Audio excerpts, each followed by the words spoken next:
Okay. I think I got this working, gang. Welcome, one and all, to yet another episode of WIC TV. It's a cross-ideological space, brothers and sisters, where we come together to talk about issues, both political and cultural, from the silly to the serious. And I can't think of a more serious topic to discuss than Wizards of the Coast. Wizards of the Coast is a company that took D&D, Dungeons and Dragons, from TSR back in the day, many moons ago, before some of you were even born, and they've had their flagship product, the Magic the Gathering, under their care since its inception almost. We are going to talk today about some of the recent things that they have done, some of the directions Wizards of the Coast is taking, and whether or not overall they have been good stewards of hobby gaming. Have they been a boon or a bane to people who love collectible card games, people who love Dungeons and Dragons? Have they made the game better or the worse? Have they made the atmosphere of the place better or worse? And we've got a great group to talk about it today, and I want to start. Pontius Glaw. Give us what you got, Pontius. Hello guys, I'm Pontius Glow, also known as Danny Fortuna or The Pontius. I am the creator of on a Warhammer 40k group called Warhammer 40k Heresy Posting, and the creator of a YouTube channel called The Pontius, where I discuss 40k lore of various kinds, especially dark 40k lore that almost nobody else discusses. I am openly anti-woke, openly anti-woke agendas infiltrating hobbies and such, like it has happened with WOTC and Magic the Gathering and D&D. And I think that in general, D&D and Magic the Gathering are in turbulent waters, we could say, because especially of the changes and choices that WOTC has done for their products, even if they are their flagships, they are now much discussed as being either bad or being pretty much on the dying end of the product for collectibles of cards or even RPG tabletop games. Okay, well, thank you for being here. I'm sure we'll get into the specifics in the open. Thank you again. Next time, first time guest on my channel, but we'll see how he does. The Hunt, please. All right, hey. So I'm the Hunt or Hunter. I don't have any streams to plug or anything. As far as my position, I think Wizards has been doing awesome for Magic the past couple years. I think they're doing great under the pressure of Hasbro. And I think they've been great steward for the game. Yeah, Cool. I guess we'll get pretty into short the and sweet. specifics as we go. Next up, we have another first time guest on my show, Ironhide. Please, what do you have? Oh, you mean me? Yeah. Is that your name? Did I get it wrong? Ironcaster. Ironcaster. I am sorry. I apologize. Ironcaster. My bad. 10 points from Gryffindor. Go ahead. No, it's fine. I like big robots, so I'll take it as a compliment. Uh, yeah. So I'm Ironcaster, and I can be found all around the internet talking about Sentai and Tokusatsu, comic books, movies, tabletop games, and I think that Wizards of the Coast has kind of largely been subject to a lot of mismanagement that's led to a lot of the bigger problems we've had with two of the biggest flagships in the tabletop gaming space. I guess we'll find out how in the open discussion. No, Ironcaster, thank you for being here. I really appreciate you. Next up, Harmony Ginger. What do you have? Hi, I'm Harmony, at GingerBlast on Twitter and Harmony_Ginger on YouTube. I'm not here to argue anything about Magic the Gathering because I am not a Magic the Gathering player and have in fact been Magic the Gathering free since 2009. However, I am a role player and I do enjoy the early iterations of D&D 5th edition, as well as some prior editions that WotC has published. I have seen in Wizards' hands what started as a solid system be tainted by thoughtless design, the move towards D&D as a lifestyle brand, and scandal after scandal. However, I will not contend that WOTC is ruining the hobby because I think in D&D's case they are not able to. There are other RPGs and earlier editions of D&D out there that players will choose to play those instead. In Magic the Gathering's case, I think that answer is a little more complex because of the culture around it and the high price to buy into the hobby. That's my position. Okay, we'll get into it as we go. Thank you for being here. The JC. He's been on my show a couple times. Hi, how you doing? Hi. Happy to be here. I'm the Big JC, for obvious reasons. At the Big JC Lives on Twitter. At the Big JC on YouTube, and then at the Big JC on Twitch. I'm a small-time sort of hobby political streamer, but I'm sort of the opposite of Ginger, because while I have been D&D free since basically high school, I have been an on and off again Magic player basically since I was 11. I played Magic dedicatedly for probably like 8 years, like trying to grind and like doing that kind of stuff. I even went under a different name, Two into Blue, which was a reference to Laboratory Maniac, which is a competitive commander card nobody remembers except for old people. I have played D&D, but like I said, it was very loosely in high school, so like I don't remember a whole lot. And I haven't kept up to date on like the most recent stuff. I think Wizards is a good company, all things considered. I think that a lot of the things that that people will criticize them for, the same accusations can be leveled at basically any other games company, or any company really. And I think that a lot of the specific ones, there are reasonable explanations and/or defenses for. So. Okay, we will talk about it as we go. Thank you for being here. Last but certainly not least, he's been on my show a few times now. Real Radhom. What do you have? So, like, Wizards of the Coast isn't perfect, no company is, but under their stewardship, role-playing, like Dungeons and Dragons has led the spearhead for role-playing games to become more popular than they have ever been. Their early embrace of things like the OGL, the Open Gaming License, definitely helped with that initial growth, which then exploded when they abandoned the OGL in 4th edition, and a lot of those publishers who were making things for D&D went and made their own games. So Wizards big enough that even their fuck-ups are good for the industry in general. Cool. And with that, let's get into it. I guess I'll first start by asking Pontius to elaborate. You mentioned some of their design choices recently. There's some things that you have real big problems with. Can you give us some examples of that, please? Then maybe we can discuss them. I wonder how you guys can actually hear me, because even my phone is telling me I don't have any internet, so I don't know how this works at the moment. But Wizardry. Yes. Hey, Go ahead. yeah, Magic. A wizard on The a wizard on Gathering. some post somewhere did it.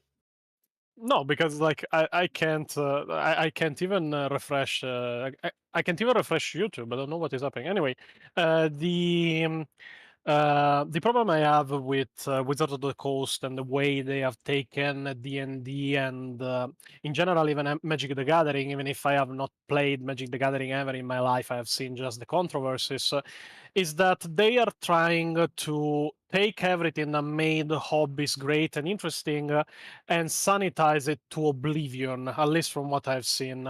The systems they have introduced for D&D are so simple and pretty much so stupid at this point for the newest edition, from what I've seen, that the game pretty much has shifted to being just make up your own story without not that many systems applied to it. It is why many people, in fact, are going back to to version 3.5, and not many people are appreciating the newest versions or the newest stories that Wizard of the Coast is trying to publish, because they are not really that popular. My main problem is not even with the system, because as Ginger said, you can pretty much personalize it. You can play it however you want. You can play older versions, newer versions, or in my case, like I want, I play 40k versions like Rogue Trader, Dark Heresy, and such. But for my way of seeing things, a universe stays interesting as long as it is made interesting by its writing.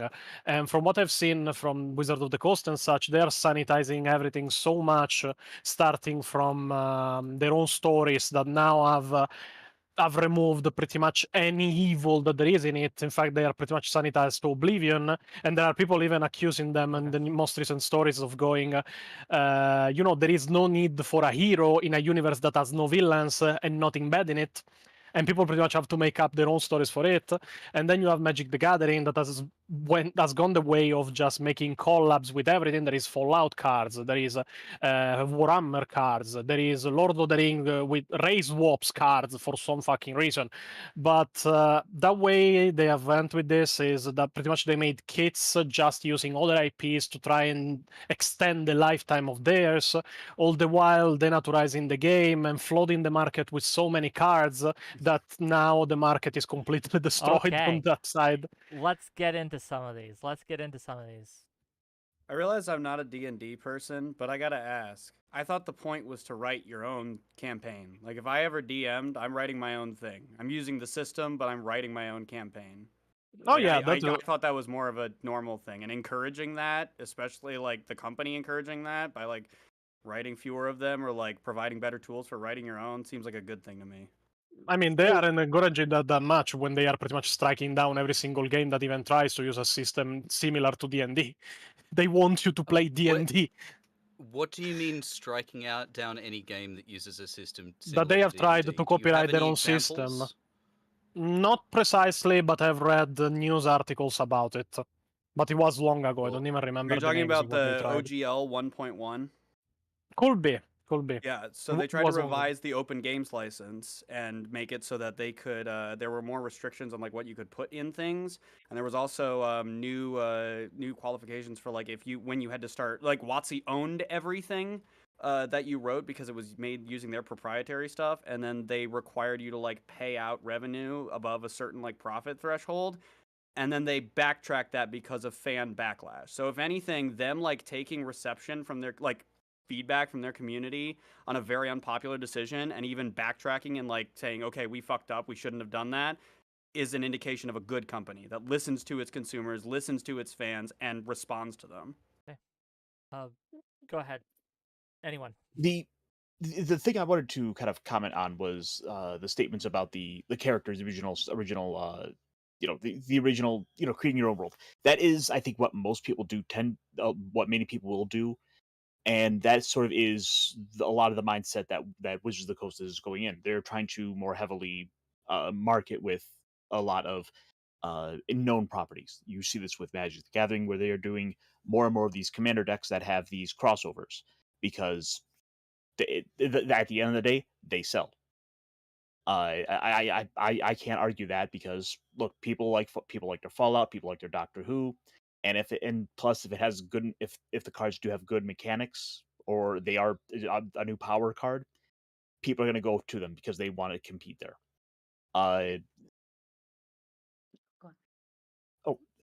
So Go ahead, no, sorry. I need it's to fine. try Okay, and hold fix on. my You connection. guys are I'll all be back in a super minute. polite, right? I get it. Like, oh, you go, Alright, no, you go, no, does you them go. Oh, making shut products up. Come that on, will just go. sell? Does them making products that will sell make them a bad company? Like, what do we mean by bad company? Like, it's pretty nebulous. It's not very specific. Like, is this in terms of fiduciary responsibility, or is this in terms of like their community response? Because both of those metrics, to me, they seem great on. So, Is that? I think a lot of the issue comes down to what many for the last couple of years have been holding up as woke, and I kind of hate to throw the word out, but that's it where was a gonna lot of come the up. I was it's waiting a lot for of it. the cultural mentality that's going into the products. Can you give us an Where example of that? Can you elaborate on a specific example where you think that the cultural wokeness, to lack of a better word, of WotC has damaged the hobby? Because I want to remind everyone of the topic. We're not talking about their fiduciary responsibility. We're talking Sorry. about no, it's fine, but we're talking about, has WotC, Wizards of the Coast, been good for the hobby? Are they good for Dungeons and Dragons as a hobby, and for Magic the Gathering as a hobby, gaming in general as a hobby? So I want you to be specific, Ironcaster, please. If you want to say that woke is a problem, can you be specific, please? Go ahead. Yeah, so one such example I can point to is how, for example, on popular website Drive Through RPG has a lot of the old classic titles that are available, and just on sort of one of the big things that kind of kick things off over the years was they put this boilerplate statement on every single product that effect says We, Wizards, recognize some of the legacy content available on this website does not reflect the values of the Dungeons and Dragons franchise today. Basically, it's it was made under different times that does not reflect our current values. And they've said this similar thing with one of the recent about the making of Dungeons and Dragons books that's to be coming out for the 50th anniversary. To which I would say that if this is the road they want to go down, then they should also do that with a lot of the more recent stuff, because a lot of the values that they ascribe to now, with, like, for example, multiple cultural consultants per book coming out, weren't around for the 2014 release. They weren't around for, say, the Curse of Strahd. They weren't around for a lot of the more Tyranny of Dragons. If they want to be fair, if they want to do that, then they should do that for the more modern stuff as well. But it seems like that's not there. So they're woke for the old stuff, but not woke for the current stuff, is what you're saying? So they're not really woke then, or Woke for putting a disclaimer on the old stuff when it's being put in, being resold in modern times. That was the statement. Yeah. so I wouldn't think it be that's considered woke, like really woke, if they were Um, doing it on all the modern products and everything too?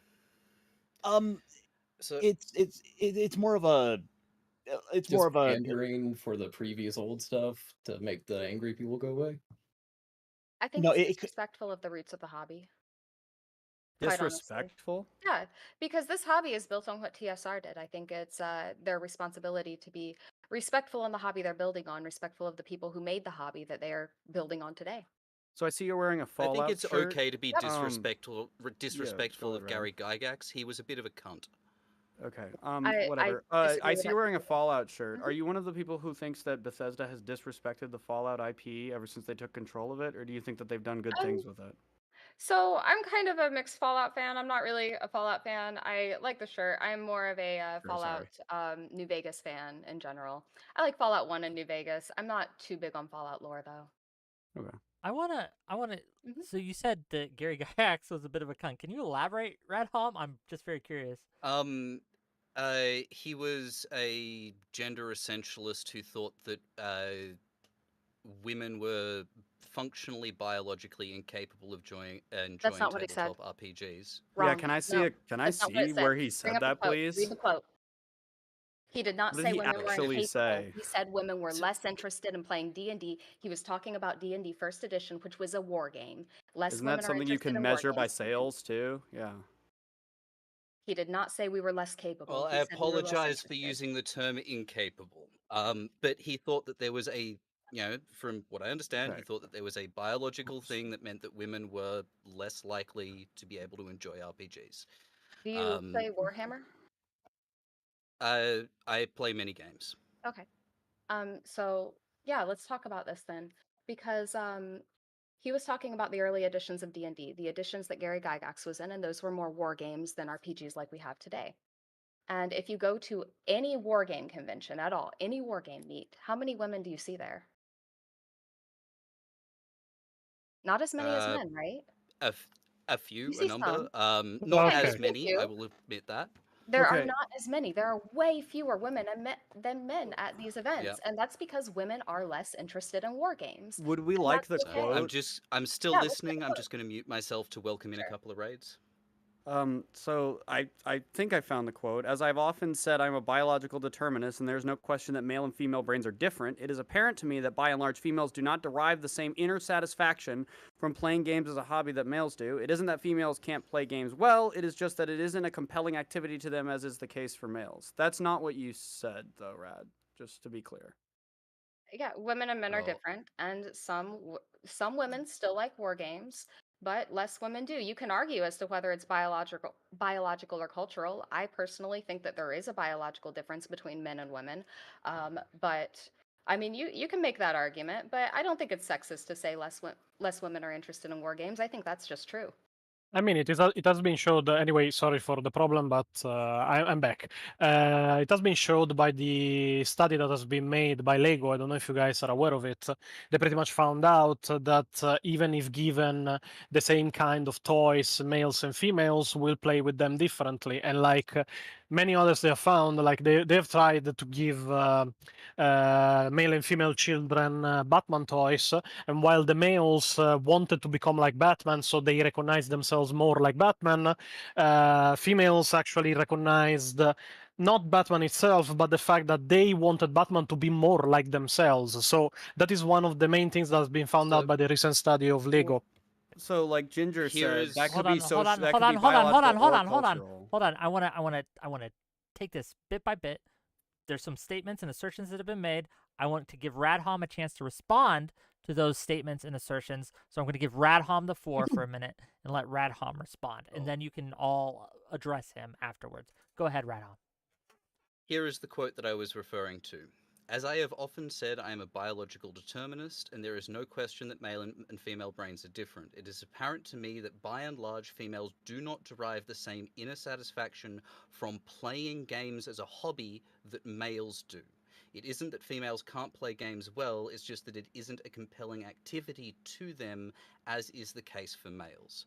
Now, with RPGs specifically, I know as many, if not more, women that play tabletop RPGs than men.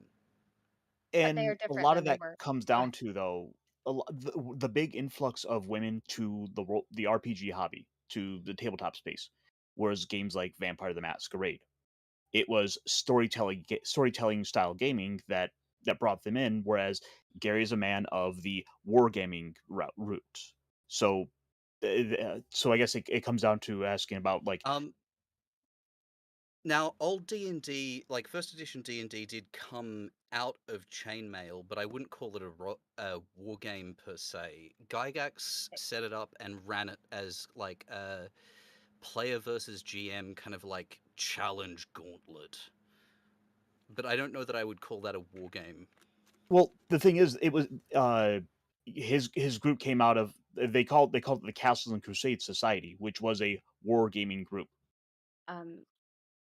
D&D First Edition has on the subtitle for it is Rules for Fantastic Medieval War Games. I mean, is this really something we have to quibble over? Like whether or not it was a war game? Like I think the statement, the problem the issue we're taking more with the statement is that he said that women don't seem to like hobby gaming, which like for the time period at least, that was correct. Now you can obviously argue, as Ginger pointed out, whether or not it was a biological thing or a cultural thing. I would fall more on like the social cultural like socialization thing, but I don't. I guess like Gary Gygax is dead, right? He doesn't work at Wizards of the Coast. Sure, and I also want to pull this back and ask Ginger, or I'm sorry, Harmony.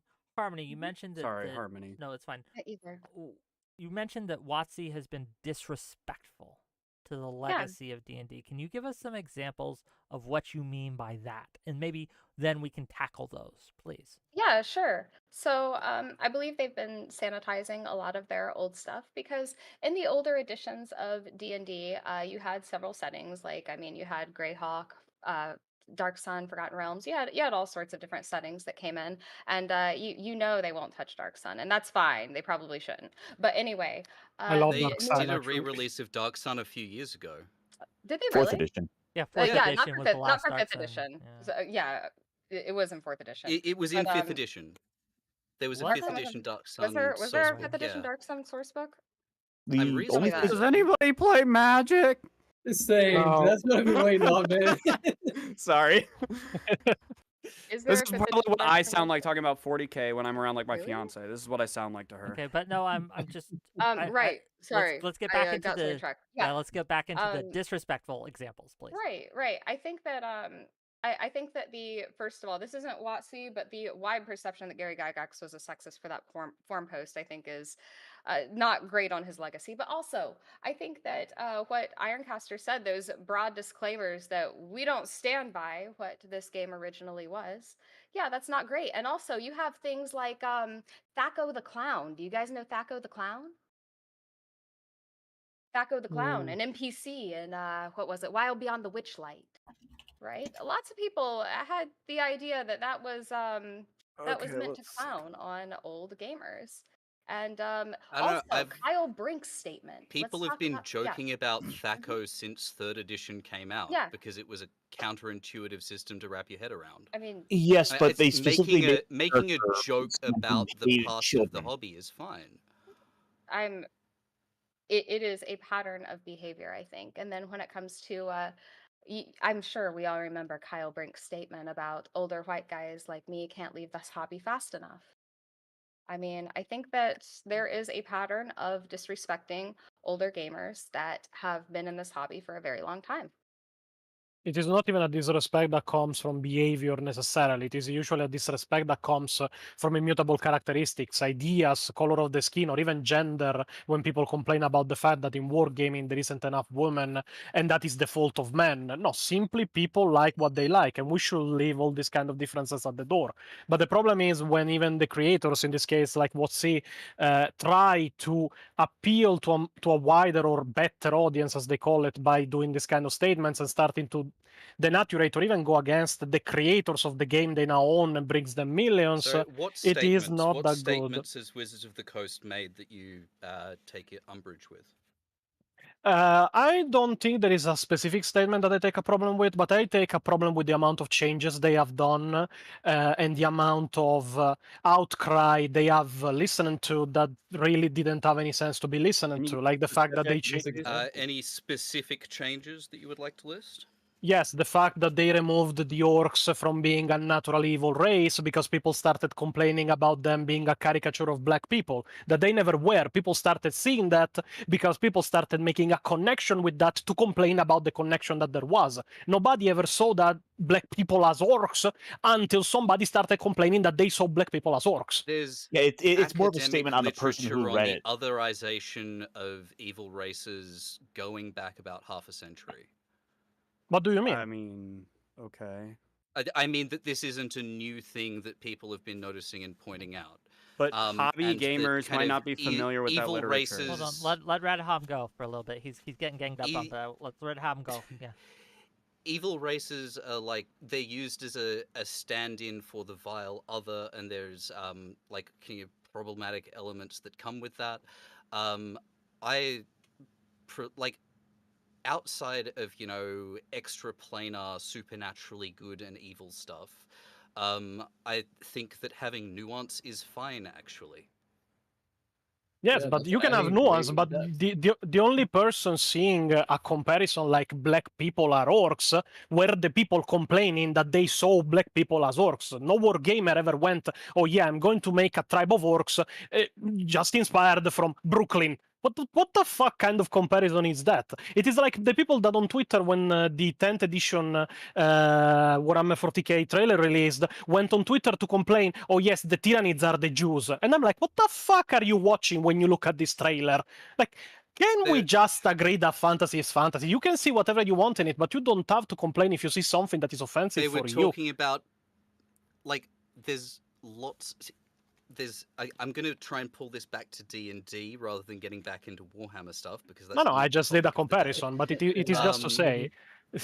Yeah, and after Redhom, I want to hear from Hunt because Hunt's been kind of quiet and he's been trying to get in. So Redhom finish, and then we want to go to Hunt, and that's the order we're gonna go in. And thank you for the super chats. I'll be reading them soon.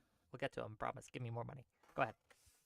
There are absolutely plenty of right wingers who meme on the connection between various like evil races or bad factions and various different groups and racial minorities. That's all I'm going to say. Let's go over to Hunt. Go ahead, Hunt. You've had some things to say, trying to get in. Give us what you got. Yeah. So talking about disrespecting and like kind of like the just not doing well for the hobby and all that kind of stuff. Sorry, talking about the woke and all that kind of stuff. I think the biggest example for being not, like so pandering and stuff, all that kind of woke stuff for it would be Thunder Junction, the latest Magic set, is a perfect example of them not caring about any of that. There's that whole set involves basically cowboys coming out to like native land and stuff, and then finding gold and riches and taking advantage of the natives there. Oh, geez. There's even some like fun. cards that even like reference some of the art from like deals that were made and stuff, which always screwed over the natives. Even part of the story is that this plane was just like just non-existent. They couldn't really do anything themselves until all the settlers showed up, and then that's when they could make the plane cool. I mean, from how you described it, it seems to me that it is still woke, but they are aiming it at somebody that you can critique, because it is pretty Wait, much what? mirroring. Oh. Yes, yes.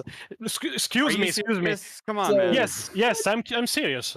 Excuse me. You In can which critique colonization. Colonizer is a slur used for white people on Twitter these days. What are you talking about? Colonization is like one of the I'm sorry, Wick, but that's one of the major like central talking points with Israel-Palestine is like the colonizer narrative. Can we Oh my go God. one? Can we go one fucking day? I had to. One fucking it day. is not a matter of the colonizer meme. It is a matter that it is pretty much a comparison directly with American history. Or the natives that are getting invaded by somebody else that finds riches and starts taking advantage. My fucking Christ, do I have to tell you American history when Yeah, but Americans American set history foot on isn't it? woke, Is that dude. woke? It's So- explicitly not woke. Woke it part of the whole Yes, but woke the thing is yes, like, but is, yes, like, but you trying to cannot. No. apologize for all this shit in American Okay, history. okay, then tell me this. How is it not woke if they represent the white man, or in this case, the colonizer, as evil, but it is woke when they switch in the Lord of the Rings set Aragorn from being white to black? What do you mean? They are simply going for the easier We're talking target. about the one set, dude. You're comparing Yes. one specific. I gotta say, Black card to a Aragorn in full that art set? goes hard. He looks sick. For how good of an art it is still disrespectful against the original creator. They are simply going for the easier target they know they will not be critiqued for, because everybody goes for the white man these days, especially for colonization, Wait. especially for the ancient America. As a white My man, fucking I Christ. do not that's feel hold on, attacked. glorifying. From my what that understanding- Hold on. One at a time. I can't hear From you my all yelling. understanding, the story was like the colonizers, quote unquote. Those would be like the planeswalkers, right? Yeah. Yeah, those are the main characters and heroes of Magic the Gathering Law. Those are not like they're not enemies. They're not villains. They're probably Yeah. portrayed in a positive light, I would assume. Yeah, sorry, I didn't get to fully explain that before. Yeah, Ah, sorry. then About it all the explains woke it, but shit, for because of what? one card in like 5 sets ago. Like, Yeah, what? but for what you said, because I don't know this set, but from what you said, it seemed to me that it was another thing. You needed to explain it a bit more. I would have Yeah, understood. well, I tried. Yeah. So the good guys in this set that are the colonizers show up. And they're like, "Hey, this plane, these natives don't know how to do anything with this shit. We're cool. We know how to do it." And then they took advantage of the plane. They ransacked it. They didn't care about the natives at all. There were even cards that had cheeky little references to not liking them and putting them away. So no. Oh. Yeah. I'm kind of no. surprised I haven't seen more stuff about that at this point, honestly, now that Yeah. you've mentioned it. Well, this, Yeah, I'm a little this, surprised to not have really this just not heard brings much of it up. anything about this. this does bring up a topic I wanna maybe broaden this a little bit, right? Is this, as well as other things, evidence that the complaints that there is disrespect towards the hobby, complaints that this is going too woke, are simply overblown and being used as a culture war wedge in order Yes. to distance people? Is that what the argument from you would be, Hunt? Yeah. Yeah. Yeah, people are just picking stuff to go off that cultural discourse. Is that, why is that wrong? And I want to get Ironcaster a little bit more in this. So I want to go to Ironcaster. Why is what he just said wrong? Well, the big issue is we've seen everything politicized and turn into a wedge issue to where, I mean, we've infamously heard phrases like everything is racist, everything is sexist, everything is homophobic, and you have to point it all out. And Everything it just is woke. yeah. Well, I was specifically quoting. It's you know, not a Anita. one-way street. Yeah, no, you're not wrong there. It's so easy for both sides to play those cards, and it's just it's always so frustrating because Well, it's pretty. it takes away that ability to get away from the fight. It's pretty easy to grift. Oh, I'm sorry. Go ahead. Everywhere you're turning, the fight is there, so everyone is just riled up. Everything. I think it's pretty everyone is easy to tense. grift on the anti-woke stuff. Does everybody know? I'm sure most people know the quartering, right? Jeremy from the quartering.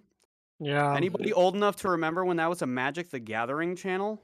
Yep. Yep. Like No. he made a hard switch over to like the anti-woke like politics stuff. Like I feel like a lot of the supposed like woke complaints with regards to WotC are those types looking for specific things to target and amplify that otherwise might not have been targeted or amplified.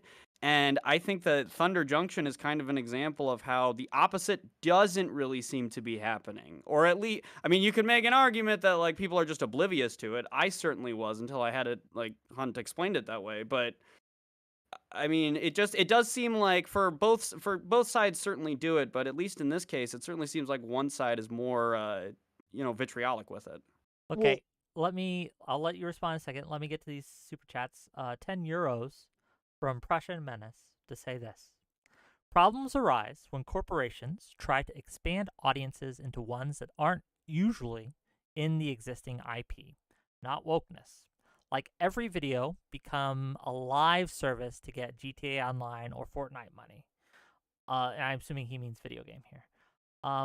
What do we think of that, right? The away from the wokeness side of this, but simply to the what I would consider maybe the flattening of D&D. And I think Harmony touched on this, right? Or maybe it was Ironcaster about the removal of more crunchy rules to the kind of like, this game's for everyone. Everyone can join it, right? Everyone can come in, and they take away a lot of what makes the hobby unique in a way. They take a lot of what makes the hobby interesting to those who originally got into it. What would be the response to that? And Red Hom, you look like you have something to say, so go ahead.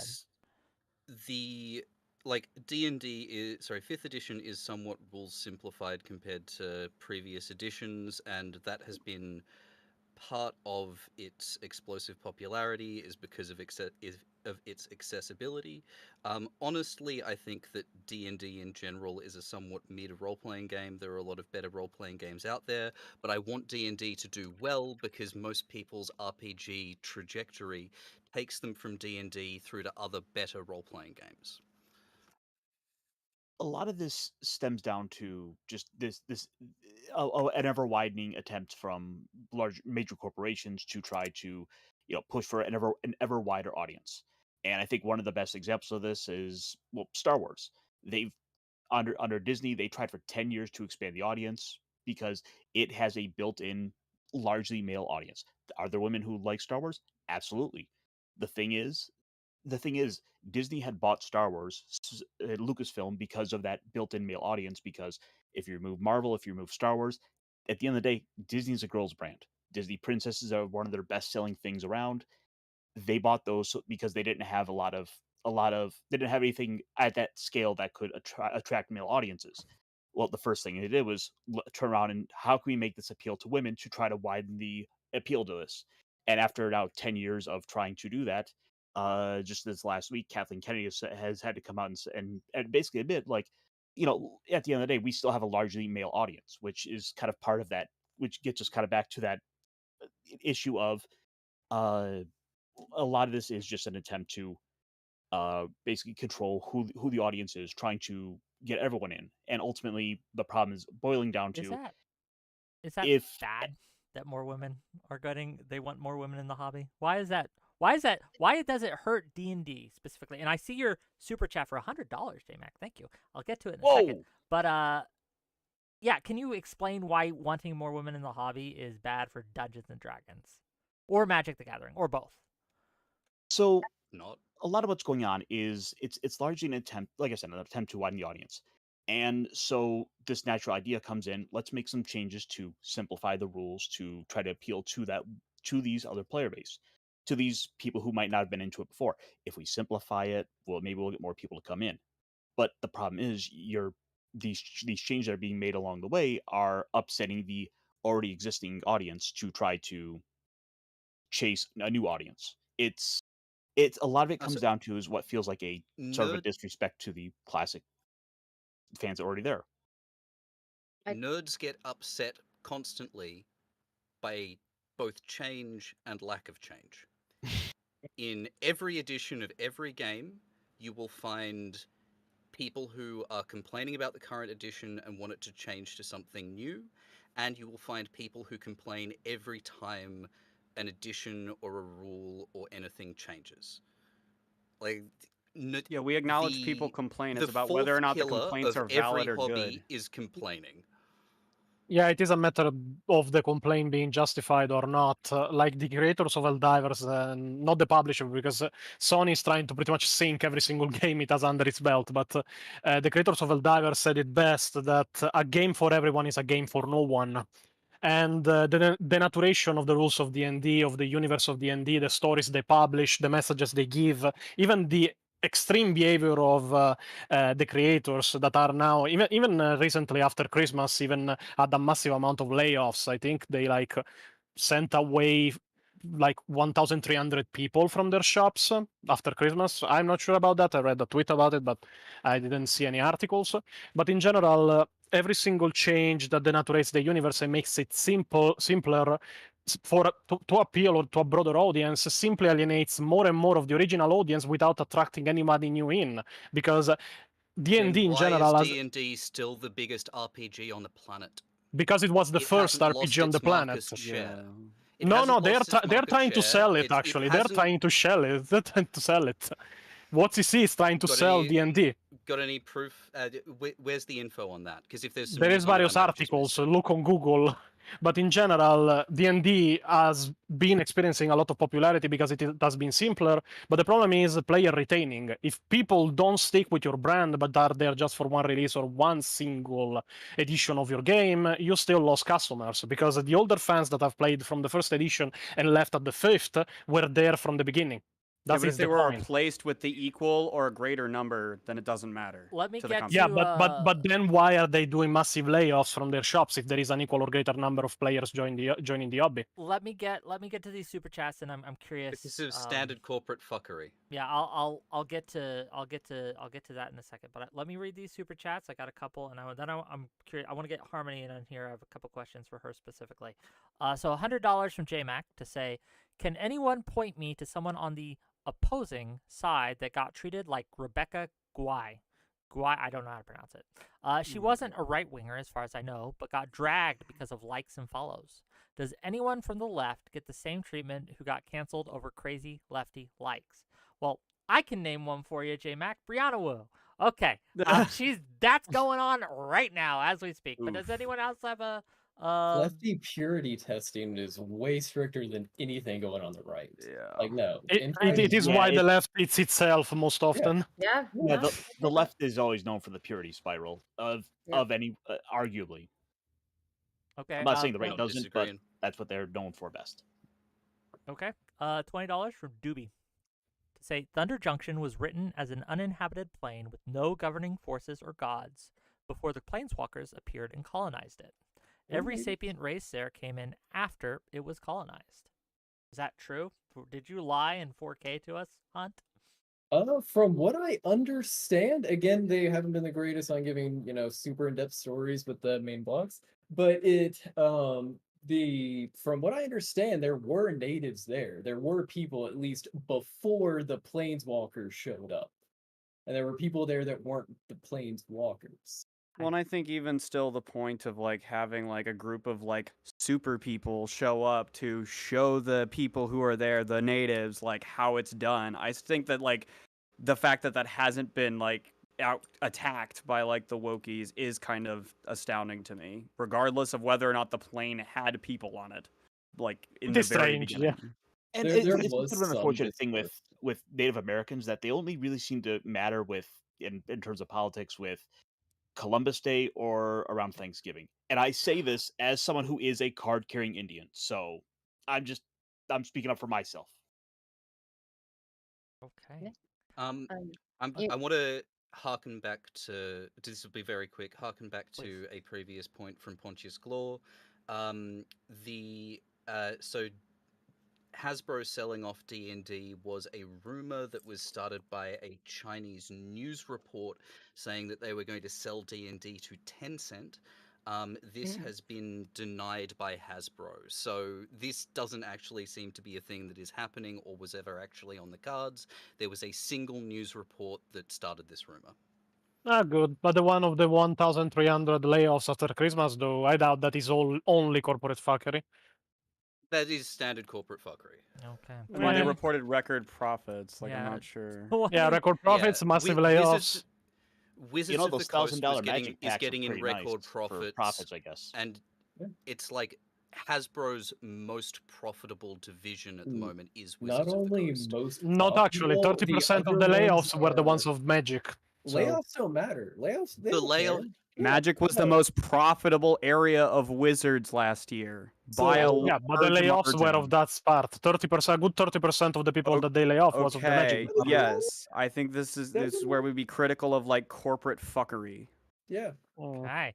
Consumer $20 form- oh, $20 more from Doobie to yell at you in all caps. There were no people before the planeswalkers. I'm going to try to do the yelling. Tell him to Google it. It's not that hard. If he had any intellectual curiosity whatsoever, he'd know this. There, I did my best Doobie impression. Go ahead. Oh, damn. Listen, I'm more of a 40k aficionado. I don't care about the lore of Magic. But I wanted And- to let Harmony in. She was trying to get in earlier, and I want to make sure she has some space. And I have a couple questions actually for Harmony. Yeah, you said you had some questions for me. Yes, so yes. I was gonna address a point way earlier, but I think we've like long passed it. I can go back to it, but Bring it up, and if yeah, it's you know boring, what? I'll interrupt All you. right. I object to the notion that simplifying rules is to bring in more women into the game. I personally try to bring in more women into the game, and I do so through my personal groups. I try to bring in women, and I don't do so by simplifying the rules. I do so by showing them how to play and showing them that they can focus on the weird things they want to, and they don't need to care about the things that they probably don't. Like we don't simplify anything for women, and I think that the notion that simplifying the game is to appeal to women is ridiculous. I think if we could steelman that agree. then a little bit, simplifying rules brings in more people generally, women included. Like, I did not play 40k until the start of this year because I was intimidated by the rules. So, like, and 10th edition is very similar to D&D 5th, where a lot of things were, like, sort of simplified down, making it more palatable to, like, new people. I don't think there's anything wrong with, like, trying to broaden your player, like, your total player base by making the rules more approachable and less crunchy. Because at the same time, older editions still exist. A friend of mine, we play our Crusades in 9th edition because it's crunchier. But 10th edition is like the one that I'm actually interested in exploring as like a more competitive game because the rules are a little bit more streamlined. They're like better attended. There's less variables for them to like balance against each other. And I think that the same is probably true for both Magic and D&D. Is Although that Magic better for- seems hold to be on. getting more. Hold on, let me Sorry. ask you just directly though, because this point's brought up, and I saw, I watched Harmony's interview with Timothy Imholt. I'm not sure if I'm saying his name right. Yeah, I think he's in chat. Yeah. Yeah, you are. And he brought up a similar point, which I'm just very curious on, right? Like, why when we talk about has WotC, has Hasbro even been good for the hobby, one of the things that constantly gets mentioned is they broadened its appeal. Much more people are joining. Does that necessarily equate to a better game, and why? More people No. to play with. Absolutely Yeah. not. I No, think we can all no. agree with that. Well, we're obviously In the not. ca- A lot I of will people say are in the disagreeing case right of now. role play games, absolutely yes, because when there are more people doing role play games, it's easier to find a group to play with. Yeah, but if there's I mean, I was gonna say for Magic, absolutely yes, because Yeah. Magic is a lot more of like an easy like if you two people have a modern deck, you can both sit down across from each other, not know anything, any personal details about anybody. Like I didn't introduce myself to anybody at like at matches or anything. We sit down, we play Magic, maybe we chat a little bit before and after, but like it's way less of a social experience than D&D. So like to me, having just more people to draw an RPG group for like D&D from doesn't necessarily fix the problem because to me D&D is more of something that you should have a social rapport with the people you're playing with, whereas Magic, more bodies is what we need, especially considering like where tournament Magic is right now. We just need more people in it and interested in it. Okay, so in Rat Hobbs' case, he says it's good for RPGs like D&D, and in JC's case, he says it's more good for Magic and things like that. But Harmony and Pontius, at least, and I'm not sure what Iron Coster and Hunt here think, but you guys disagreed. Can you explain why? Yeah. So I think that a broad fan base is good. I think it's good for a lot of people to play the game, but that doesn't necessarily equate to a better game. And I think the broad fan base a lot of it, the big explosion in D&D. When did the last big explosion in D&D happen? I can tell you when it happened. It happened at early 2020. Was that because of Wizards? Or Or was because that of COVID. something else that happened in early 2020?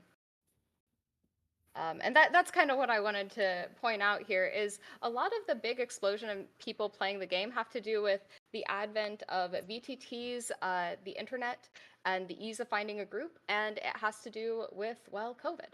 And I don't think that Wizards of the Coast is responsible for COVID, is my point. I'm sorry. There's one more There goes factor my I'd theory. like to add to the increase of the popularity of D&D and roleplay games in general, and that's the popularity of big actual play podcasts. That's That been is a big entirely factor true. in Yeah. introducing a lot of people. But has That that? is Hold entirely on, true. I wanna take issue with that before I let you go in, Pontius. Right? Yeah, I think no that's problem. made the hobby worse. I think that actual plays such as Critical Role, things like that, have made the hobby worse. I can't tell you how many people have I could tell you how. weird expectations Yeah, of that's my how. game because they watched Critical Role and they think I'm supposed to be fucking voice actors or an entertainer or a clown for them when that's not my job. It's like And watching porn and then having sex for the first time. Calm down. Let me take this one, okay, please. Like it's this idea that people have this expectation of the one true way to play, and I think that the Mercer effect, right, has been deleterious for the hobby. It's made the game worse. I think the Mercer effect's I been think that overstated, but go ahead. I think that I think there's an initial expectation that some people have, but once they're into the hobby, those expectations reshape. I can see it being a frustrating thing, absolutely, but I wouldn't personally say it's made the hobby worse. I actually agree with Radham. I didn't think I'd say this. I think you're absolutely right on this. I think the explosion of players brought in by Critical Role, I think they do come in with wrong expectations sometimes, but generally that's not been a big issue in my experience. What is a big issue, I think, is the people who don't play games but still claim membership of the hobby. Like the people that don't play games at all, the people that are watch Critical Role and they'll buy D&D T-shirts and Funko Pops. What's wrong with that? Nothing. But I think that it is there's nothing wrong with that on an individual level. But I think there is something wrong with that when Wizards of the Coast starts catering to people who don't play games. Because Well, I if think they're that is to the exclusively catering detriment. to it, sure. That is to the detriment of people who do play games because they're putting resources into turning out all sorts of products that aren't games because there are a large portion of people that were brought into the hobby from Critical Role who don't play the game.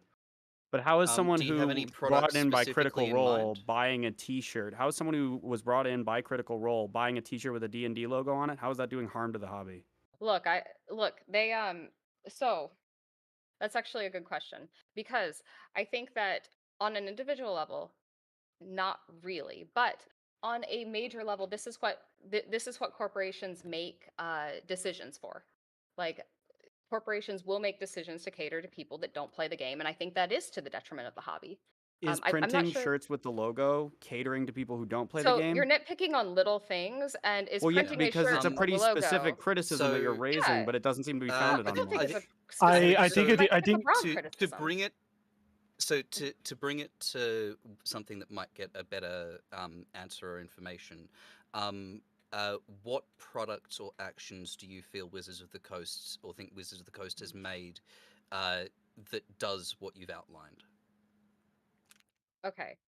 So you don't see a larger pattern of them making D&D into a lifestyle brand that is harming the hobby. Like that's something you don't see. Like, I'm just being clear, Radham, because you're asking me for what do you mean? D&D Mhm. makeup. So what do you mean by making it Yeah. into a D&D lifestyle makeup. There's brand? one. So I believe that's something. Is that a quote from Cynthia Williams? I believe that they want to make D&D a lifestyle brand because I believe it is. Yeah, I think that's something Cynthia Williams said is that they are looking to make it more of a lifestyle brand. I'm talking the culmination of things like T-shirts, Funko Pops, makeup, The B20 things that have waffle nothing. iron. Yeah, the waffle iron, like things that have nothing to do with the game itself, but are really profiting on D&D as a brand instead of D&D as a game. That's what I'm talking So about. But the it's the unrelated. things, the kinds of things that you've outlined aren't things that are generally actually being made by Wizards of the Coast. Those would be brand deals that they have with other companies. So I don't see how that's removing from the quality of the product that's being put out by Wizards themselves. You don't Wasn't think it more that about like player sentiment? Well, I want to hear Harmony respond to this, please. Okay, you don't think that a large push to make this into a lifestyle brand rather than a game isn't to the detriment of the game? Well, they're still like putting out. They haven't stopped putting out game materials. They Oh, but haven't it's stopped worse. producing it as a The game. quality. Have you? What's the Now, last D&D book you've read? the I'm point- curious because uh, yes, they are I still read putting out I books. read through some of the Spelljammer books and was very disappointed at the lack of rules for Exactly. piloting Spelljammers. Because the quality of their actual game material has gotten worse as the push for D&D as a lifestyle brand has gotten better. Do I think they are necessarily causational? I can't prove that, but it certainly doesn't look good. But yeah, the quality has gotten worse. You Yeah. pointed out the lack of rules in Spelljammer. I mean, it's everything in the past. Like, I want to say the last good book they released was like, Tasha. oh gosh, I don't think Tasha's was good. Tasha's was It not seems by and great. large from the kind of the accounts that I Uh-huh. track from what little bit I've looked into them, it's like Tasha was basically the turning point. I think Tasha's is probably a good turning point because the first couple iterations of 5e were good. Xanathar's was good. Tomb of Annihilation was a good module. Curse of Strahd was a good module. I mean, they have like a lot of very high quality stuff at the beginning of it, but then like the quality starting with Tasha's like is dipping at the same time that this stuff is going on. That's what I'm talking about. Yes, they're still releasing 5e books, but I'm not talking about quality of or quantity of material here. I don't care about quantity of material. I want high quality material. So for my own edification, would you say like how many books have they released like this year? Or since the start? How about since the start of 5e? That's probably an easier one, right? I have no idea. I Well, could not tell you how many books they've released since the start of 5e. A That's not metric information fuck I have. ton. Yeah. Can you give me like a rough percentage of like how many you I think like consider to be like low quality or like proof that they're low lacking? quality. Yeah. Pretty much everything after Tasha's has been fairly low quality in my opinion. I think Wild Beyond the Witchlight was bad. I think I think Tasha's was bad, but some people don't agree with that, so I'm not gonna hold that. The Spelljammer books were not good. The I Radiant have Citadel. on good. Oh, Radiant Citadel was a train wreck. I basically like I don't think that that's a fringe opinion. I think that's a fairly common opinion.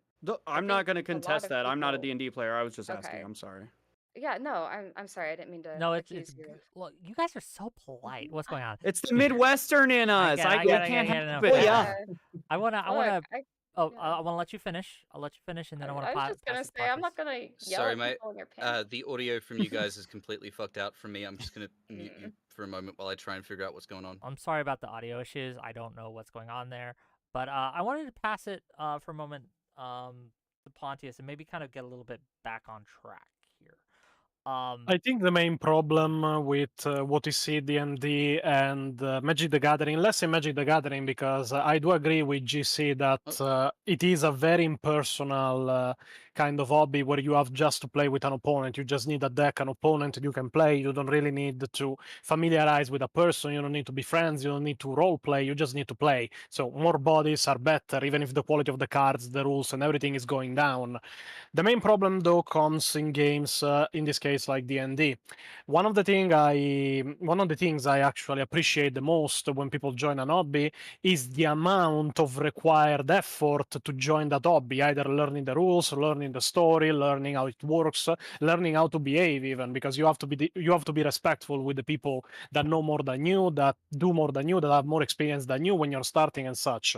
The problem is the more you simplify the rules of something, the more you simplify something, the lower the quality becomes. And even if a broader audience comes in, the quality of the audience that comes in is not even comparable to the one that was there before, because it required actual effort to be part of an hobby. This is a thing I've seen even in Complexity 40K. does not equal quality. Complexity does not equal quality, but simplicity equals stupid people coming in without knowing anything and giving problems. No, That is the problem. The opposite of complexity can be simplicity. Simplicity can be elegant. I would prefer to have simple, elegant rules than complex. Like this is why I prefer like D&D over Rollmaster. Say now, I prefer other games over D&D, but I'm pushing back that simplicity equals bad, complexity equals good. Yeah, but it depends the level of simplicity, because if you go from a well-defined system with a well-defined story and races and how everything works to something so simple somebody can learn it in 5 minutes, it can either be the best simplification you have done in your life, or you have turned something good into dog shit. There is no in between in this case. What I'm trying to say is, the more you simplify something, unless you do it in a very smart way that doesn't leave out Hold on. much of what you're trying to simplify, you are going to attract people that are just following a trend and are not real players. Yeah, I want to before we respond to that, I want to ask you to be a lot more specific, because you're talking about this in general, right? So can you give us a specific example of Dungeons and Dragons, right, where they have made a simplification that you find has turned the system, or at least that part of the system, into, as you say, dog shit? Can you give us an example? The most recent retcon and change they have made, where they have pretty much eliminated half breeds from the game. In the most recent change, they've just changed the terminology around them. Yeah, another snowflake version of this kind of things. The point is, from what I've seen, that they have made it a lot less convenient, at least from the rules, to actually make half-breed characters. Because they've actually made it so that you can, like, for what they're looking at for their next version of the game, I believe they've made it so that you can make more different half-breeds now. So you can have, like, you know, an elf halfling instead of just a half-elf that's a half-human. Well, wasn't that possible even before? No, there wasn't rules for that before. Okay, you could make them up. That is the point of D&D. Oh, hold on, I want to get Ironcaster in here. Ironcaster, you're trying to get in? Go ahead. Oh yes, I was just going to point out that just because more rules, more options does not always equal better. There's the idea of choice paralysis is an issue that can pop up, where just to go to the very basic of ice cream, you go to an ice cream shop, they have chocolate, vanilla, and swirl. You know basically right away what you're going to get. But if they have 32 flavors, they have if they have 50 flavors, you got to stop. You have to process. There's the choice paralysis. What if you're someone coming into an ice cream shop looking for strawberry, but they don't have it, and you walk away disappointed and they lose a sale because they weren't able to meet the need that you provided? They weren't able to meet the demand. Then I suppose then you have Then they lose business to the ice cream shop down the street who has 31 flavors. So I'm being told. Okay, but then if I have to make a cone with 237 flavors and I have to taste every single one of them, you don't think have I will to. try? You don't have to. Okay, you wouldn't but do that. When's the last time you had an ice cream cone with 237 scoops on it? No, you pick the ones that you like, you ignore the ones that you don't, and you eat the damn ice cream you like. You don't have to eat all of it. I'm gonna get off the ice cream. I go into the shop, I get the darkest chocolate ice cream I can. I leave happy. I hope I made This has been that. We're going to get off the ice cream metaphor. I wanted to ask directly, right? Pontius gave us an example of a rule, the rule on half-breeds, or the change in terminology. He thinks that makes the game more simple, and in a bad way or a negative way. So to Ironcaster and Harmony, either one or both of you, can you give me an example, if you share this opinion, of a rule that has WotC have simplified in a way that has been to a detriment of the game as a whole, please? Yes. So I think that D&D 5e, upon its release, I think it was actually a pretty good system. And one thing they had in 5e, and I think anybody who's played is familiar with this, is the subclasses that occur at different levels. Some classes, when you make them, like if you're a cleric, you have to declare your subclass immediately because it's based on your god. However, if you're like a ranger, you wait till level 3, right? And every class is treated a little bit differently, and that's okay. That's a good thing because it allows you to, it allows them to do different things with different class. However, in the new edition, the 1D&D or 6e 5.5, I forget what they're calling it now, but in the newer edition, every single class is given their subclass at level 3. Now, why would they do this? It's to simplify things. Now, what does it take away? What interesting thing does this take away? Well, I can tell you. Okay, first of all, if I make a level 1 cleric, I want to know what my god is. I'm not like a generic cleric. It makes a difference if I'm getting my power from a death deity or from a light deity. It makes a difference in how my character works, right? It should, because that's where I get my power. Same with a warlock. Your power should be different based on where you get it. However, they want to make everything uniform and simple to the detriment of role playing. Any responses to this? No, I completely agree. I mean, I anyone agree with disagree? that. I like more options. Sure. Does anyone disagree? Boom. I Okay. don't have any strong feelings. I on guess. Sure. I guess are there that one people? really Are there annoys me. people? Are there people? Because I'll devil's advocate it for the people who No, are interested don't. I in don't that. want devil's advocacy. I want genuine opinions tonight. We could do devil's advocate. Well, my genuine opinion is how does that disrespect the game? I didn't say it disrespected the game. I That's was a different talking about a argument. specific example where something that was a little bit more complex got simplified over time and to the detriment of the game. That's what I was asked to give. Oh, I to the didn't say that. detriment. Okay. Yeah, I didn't say that disrespected the game. I said it was to the Sure. detriment Do of the you game. have another example, Ironcaster? I want to give you a chance to have this. Unfortunately, I don't really have. The thing is, I play so many other games that it's. Do you I- have a Magic the Gathering related example? Because you're more of an MTG player, yeah? Well, actually, I can't. One of the things that has popped up that has kind of been an issue is in a lot of cases with it is the quality issues. I mean, you remember how many Magic? Remember all the Magic that curled like Pringles? Yeah.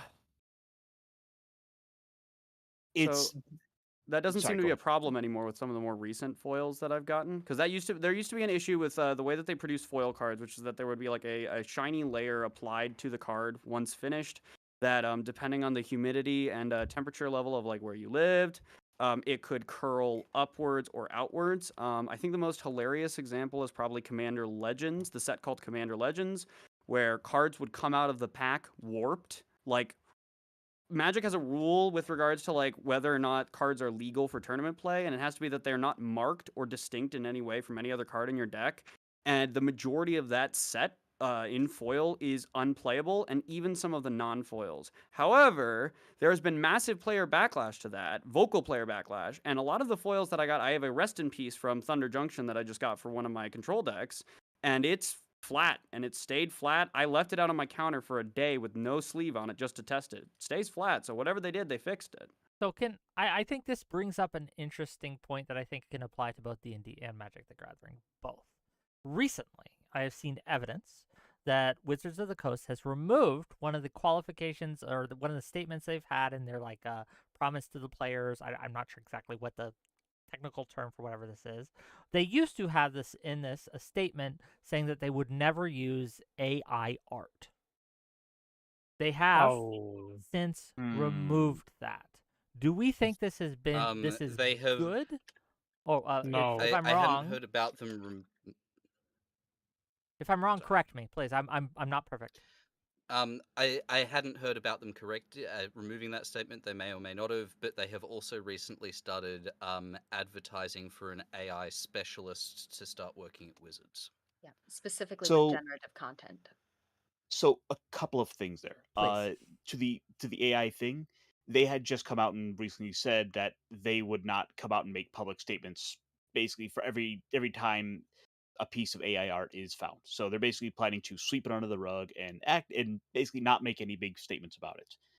And as for the AI, I think it's more a matter of it seems to me that they're probably looking to look for someone to handle the VTT for AI is what I'm guessing. At this point, we kind of have to speculate because they've said, "Oh no, guys, it's totally for games." But well, we all know better than to trust corporations. They did say in the description generative content, which I don't know how much that helps narrow it down. But yeah, we can only really speculate at this point on that.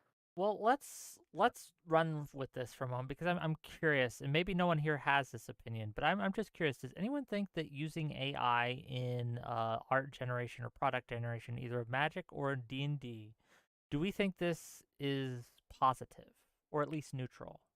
I think it's neutral. Neutral? I say it as more as a 3D artist than a normal artist because I 3D model for CGI, but there is different kind of uses you can have for AI. If you use it to give a base to work with, when you want just simply to save time and create a base you can then work on to better and make your own, make your style and make it into a finished product, then I approve of it. But simply going, oh yeah, let's give everything to create to AI is not something I will ever approve of. It is soulless art in every kind of sense. Interesting. Well, One of go ahead. the one Radham, of the then big Ginger, yeah. draws, especially one of the big draws, especially of Magic the Gathering, is its phenomenal artwork, and I would hate to see that lost. I think you're absolutely correct, both Pontius and Radham. I'm not even a big I'm not like someone that has very strong opinions on AI, except that I do think it looks soulless. I think there are acceptable and unacceptable uses for AI, and generally if you're making money from something, it's probably falls under unacceptable. But that's a moral judgment. That is not a realistic judgment of where this is going. I think that Pandora's box has been opened, and artists are going to have to adapt or fail. And that's not a moral judgment on it. Sure, sure. That's basically what I was going to say. I don't think it's a good thing. The AI I meteor is falling. It's time to adapt or die. So I feel for neutral. artists. Like I said, the Hold AI on. Let corporations- Harmony Yep. finish. no, and no. then- I'm done. I've said Oh, all. okay. I didn't know. Go ahead, Okay. Radham, please. So the corporations that are pushing these LLM image generators are currently losing a lot of money because it's very expensive to run. They seem to be following the Silicon Valley adage of move fast and break things to try and disrupt an existing existing industry, like what happened with Uber and cabs, like what happened with Airbnb and hotels and rentals. There's other examples as well. The thing is, art is something that people do. We have this drive in us to make things, to do things like that. And while they might be able to like knock out a bunch of artists from being able to do things for a while, like professionally, those artists aren't going to stop making art. They're not going to go away. So unlike with, say, Uber, I don't think that there's going to be a pivot point where they've managed to crush the industry so they can start jacking up the prices and try to actually make it profitable. Because as soon as they do that, those artists are just going to step back in and retake their old positions. That's me being like, me being like hypothetical, but I don't think it's going to go as well for the AI companies as they think it will. Okay. Any other comments on that? Otherwise, I want to move on. I just want to say that I don't think any of us can possibly say where it's going because this is a brand new situation, unlike anything humanity's ever seen before. And look, I'm here to talk about games, and I don't actually know where this That's AI fair. thing is going, and I don't think any of the rest of us do either. But I do want to It just talk. strikes. Okay. Oh yeah, the reason I'm bringing this up though is to talk about the product quality, right? And product quality, we have seen, or at least I have seen, some of the recent supposed like previews of the art of Dungeons and Dragons books that are coming out and things like that. And I wanted to talk about like the art direction quality and the product quality itself of Dungeons and Dragons books, modules, splat books, and also the Magic the Gathering. You have something to say, Radham? Go ahead. Yep. Just before we move away from Wizards and AI, Wizards has put out a statement since the job posting got found. Quote, "Our stance on AI hasn't changed. This job description is for a role for future video game projects. You can reference our FAQ here." And I believe the FAQ still has the statement that like they won't use AI generated art from contractors. Okay. Seems like a pretty good company. Noted. Well, the thing is though, if with the VTT, it's sort of a video game tabletop hybrid. They might say that applies to Yeah, largely I can see the your books, but hypothesis that they might use generative stuff for the VTT. That is possible. One thing, though, that I think was not talked about until now is not only the quality of the product itself or the quality of the company that makes it, but also the quality of the fan base that is coming out with the simplified rules, simplified ways of getting into the hobby. I have been an active role-playing player for the last 10 years, most probably. I'm 24, so from when I was 14 or around that. I played D&D for 3 or 4 years before moving to other stuff and then ending up on 40k games. But the thing I've noticed from the people that still play tabletop games that are friends of mine to this day, or even groups that I'm in that talk about D&D and such, is that the quality of the fan base itself, the quality of the players, has decreased to such a point that from, and I quote some of the people I know, that D&D sessions are becoming more and more like therapy sessions for people with very many problems, more than tabletop role-playing games. Was that an issue with the fan base as a whole, or just who you pick to play in your sessions? I think I it's more didn't of pick a anyone because I see dozens of posts every week about the same things. I have had this player on my table. He was complaining about this. He was complaining about that. He was offended by this. He was offended by that. It is becoming pretty much impossible to play without having toxic players I- unless you know them Post Hold from on, see a about hold long on. time. I'll let positive you go. I'll let you go into experiences. JC real quick. But now I'm very curious. Has the average role-playing D&D tabletop player become weak, become soft? Why or why Yeah, not? Go ahead, JC. This would be your question. No one has an speak to opinion that. on this? I can't speak to I thought that. you I don't said- play D&D. Wait, did So- you direct that at someone? Well, I wanted JC to answer. He seemed to have thoughts, but Has if the any other average player people have become senses- weak? Because I Pontius think Glaw, that hold on, Pontius Glaw has just made an assertion. He has said that he has heard through the grapevine, he has seen this, he's observed this, anecdotal as it were, but still worth considering, that overall, that D&D and tabletop games have become worse due to the quality of the player declining, where it's offense being taken far more, there's far more conflict, and there's far more and not in-game conflict, but player-to-player conflict, and it's as he said in his words, become a therapy session. And I want to engage with this. I'm very curious if people agree with this or not. Do you agree with this or not, JC? What do you think? No. Aside from the fact that the worst experiences will always be reported on and amplified, while the bevy of positive experiences will rarely be reported on and amplified, I can use a Magic analog actually to explain my exact feelings about this. I don't play Commander anymore. I hate Commander because I tried to do Commander the wrong way. I would build a casual, not a competitive level, like high power deck. I would build a casual Commander deck. I would go to the open play casual Commander nights at my LGS, and I would get either stomped on or I would stomp everyone else.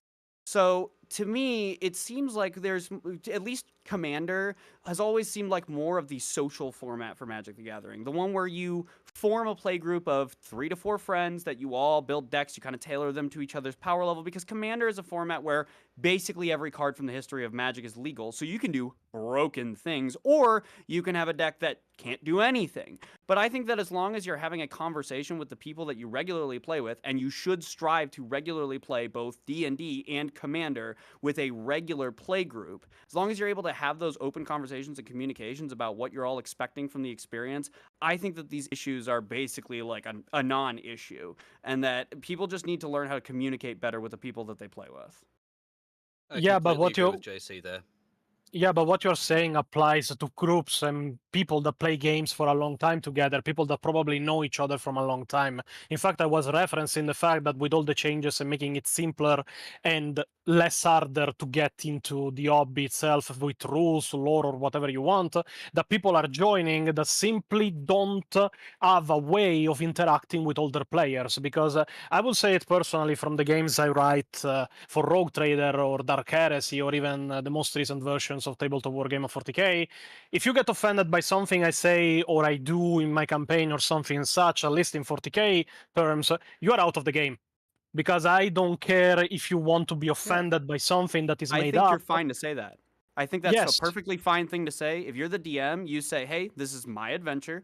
These are the things that I've written. We're creating a story together, like we're having a social experience, but at the end of the day, I'm the one who wrote the campaign. I'm the one who put in the time to like write this module down to get all of this sort of set up.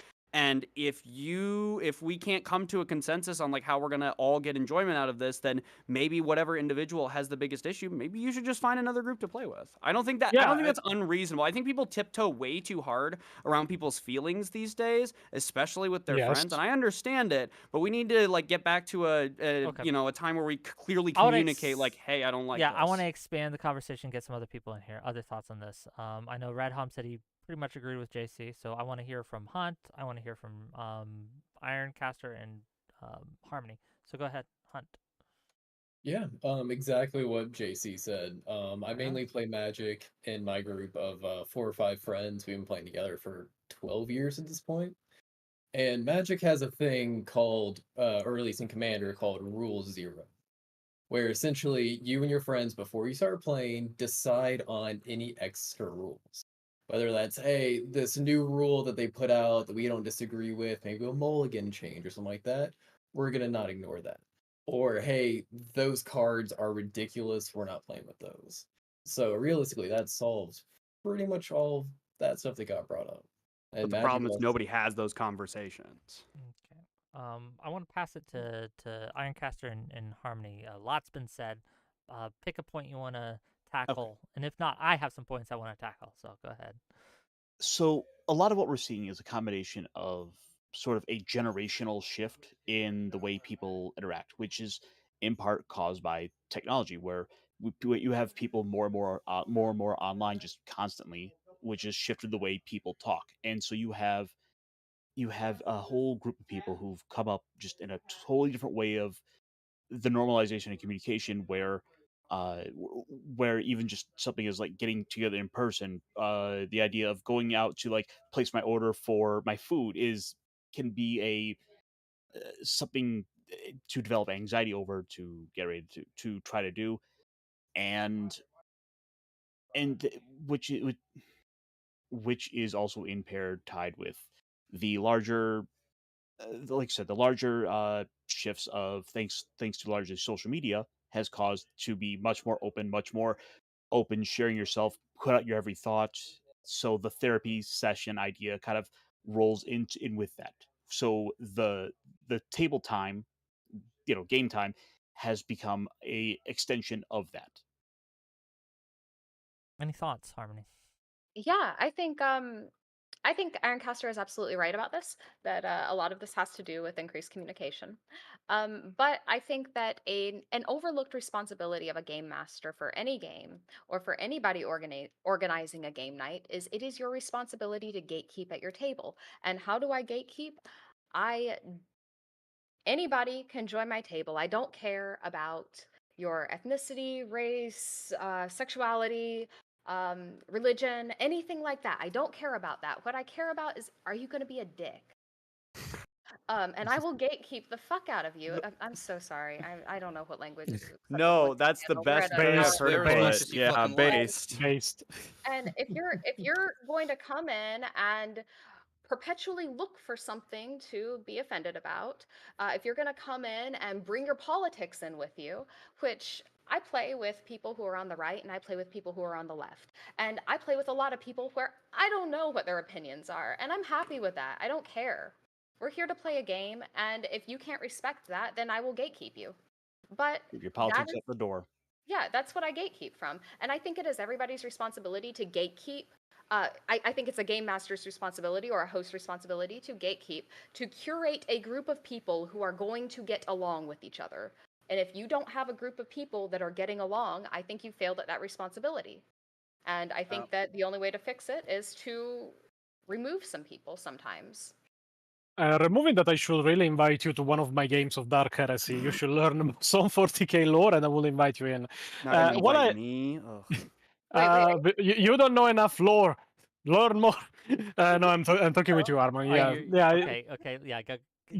While I agree with the point you make, I think the part that goes overlooked is that the amount of negative experiences I see people reporting from games sessions and them turning into real therapy sessions about problems people have, what they are offended by, what they can stand. Oh no, you cannot use this because I have this phobia. Oh no, you can do that because I'm offended by it. It is also a thing that goes overlooked, that the amount of negative experiences that gets reported is over the amount of positive experiences that get reported, because the positive experiences of people playing D&D are expected to be the normality. You go to play the game to have fun. So if you have fun, you don't report on it. But with the explosion I've seen of people reporting having problems at the table, new players being dicks, as Harmony said, complaining about something, complaining about the story, being offended by things, has gone so much out of control that at this point, I believe that if you don't play with people you're friends with from years, or even by curating your own table, you will not have any players that are simply not offended by something. Like, I'm not saying something like extreme, like non-consensual sexual acts or murders or such. I'm talking about something simple like once I read about a dungeon not being wheelchair accessible, and people were complaining about it. And I'm like, what the fuck? Someday I will be on a stream somewhere where someone doesn't bring up the wheelchair debate. I am someday. It's the Israel That is my Palestine of goal. D&D Yeah, communities. Red Home, go ahead. I've got something to jump in with before we continue on. It's like if you're running a roleplay game, you need to set expectations going in, and for me, that's a conversation. Um, uh, if you want to set the expectations of like no political or shit's gonna get offensive, that's an expectation that you can set. For me, with each roleplay game I run, I sit down, I have a conversation with my players. We discuss lines and veils. So lines are like hard line. I'm not interested in doing an RPG if we're going to cover like X, Y, Z. For example, I had a player a little while ago who had a line of like gratuitously violent things happening to children. I'm like, yeah, cool. We can just not have gratuitously violent things happening to children. That's fine. Never join my D&D games. And this wasn't my requirement. It was one of my friends who I was playing an RPG with, and No, it was just a respected joke that about 'cause the I fact wanted that to play the game with them. Then and a veil is like, okay, we will have this kind of thing in the game, but we won't necessarily focus on it. One of my usual veils in roleplay games is sex.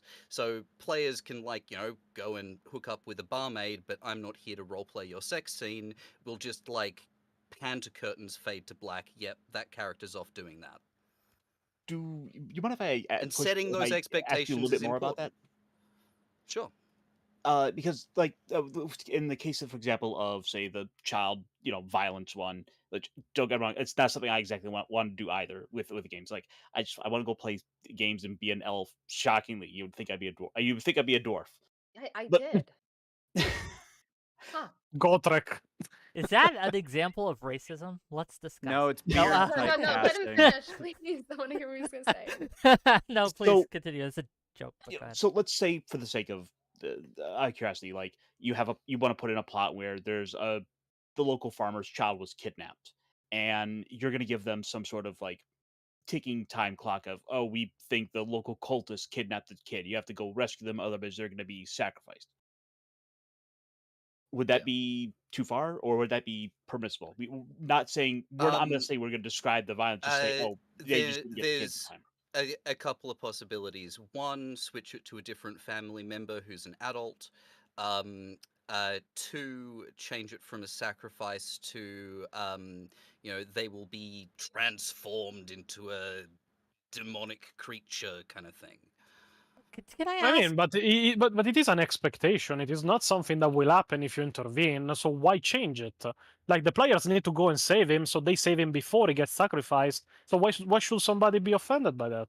Well, Maybe I they mean, wanna I do think we're something talking about the conversation, Because right? failure happens. Yeah. Like the pregame conversation. There needs to be tension there.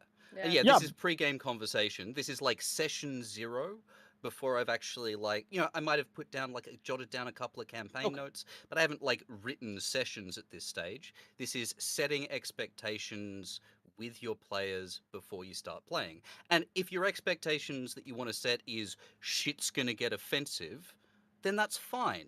And if your players are okay with that, then that's fine. It's just a conversation that you need to have to make sure everyone's on the same page. Yeah, but I think the difference is what people get offended by, because what you are saying are pretty much very fair things to be offended by. You know, children getting hurt or sex scenes.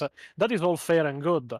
I have seen people, at least I have seen messages of people that talked with groups that played with me at some point that pretty much talked about people being offended because the GM kept getting wrong the pronouns of his fucking character. Okay, so don't play with that person then. Like that's the other purpose. I think we need to keep in mind that's the purpose of the pregame conversation. Is if you reach like an impasse with someone where you go like, I need to do this in order for the story to work. I've cooperated with you on a lot of this stuff, but this part has to stick. And they're like, no, you have to change this or I'm not playing. Then you say, okay, you're not playing. Like that's the purpose of the conversation, is to establish, okay, how far can we go before, like, without upsetting someone, and like what's permissible in this little group, and is somebody going to take so much umbrage with a specific element that we just can't have a productive, fun social experience? And if that's the case, then you have to kind of nut up and say, yeah, sorry, I just don't think this is going to be for you. Yes, that is I fine. also But have I also have a positive example of one of my players actually using one of my games as therapy. They have arachnophobia, and they chose to play a spider-themed character in order to try and help inoculate themselves against that fear. I thought that was really cool. Okay, I It just have a is. And, public service every now and then I'd announcement. touch base with them, make sure that they Sure. were okay with the stuff that was happening. But Not let me medical just advice. interject. Do not use your D&D Well, it was sessions. initiated by the player. I understand, but I don't want my players. Please do not use my session. I'm not a therapist. I can't help you with your issues. I can't solve your problems. That's not what we're here for. Please don't use my games as therapy. That's all I wanted to say. Okay. please, carry on. please. Yeah, I will. Again, I will. that was No, part of no, the no. session Live. 0 discussion. No, wait a second. I will address it too. Please, his players use these sessions as therapy. I want him irritated. But other than that, what I mean with my points is that I think the fan base of D&D is getting more and more polluted with people that simply are unreasonable to the point that you really have the only way of going with what they want or kicking them out. It was a very rare occurrence in the past, but now pretty much 1 in 3 new players is offended to the point by something that they cannot even cross. You have no way of knowing that stat. You have pulled that out of your ass. And can man. we not call it pollution? Can we just say there's more people playing D&D right now that I don't want to play with? Like, What's why wrong? why the moral loading? It is pollution. It is pollution. Okay, Because why? if you're so offended, if you're so offended by so many fucking things, you should really go to therapy and not play D&D. And not play in our group. That's what I'm saying. Yes, but Well, it is you still find a pollution. group that Nobody's you can forcing you to play play with with. those people, Gla. Nobody's No, forcing. it- nobody's gonna pin nobody's- you to a table and make you DM for people that you No, don't no, want nobody, to DM nobody's for. forcing I'm me, just but there's really so many curious. people that behave like this More at this circle point of that power. I'm forced at one I'm point. just really curious. I'm just really curious. Who thinks that there is the current 5e like D&D player base has been polluted? Raise your hand. I think it's been That's a polluted. loaded term. I'm not gonna. Yeah. I'm not No? gonna say I it. wouldn't I'm use not Come on, gonna. be brave, I'm kings not and gonna queens. go. No, I'm not No? gonna go as far as polluted. Okay, No. interesting. No, I stick to my guns. It I has think been I- polluted. That's fair. I think we have a broadening of the player base, as we have said, because this whole discussion stemmed from a broadening of the player base.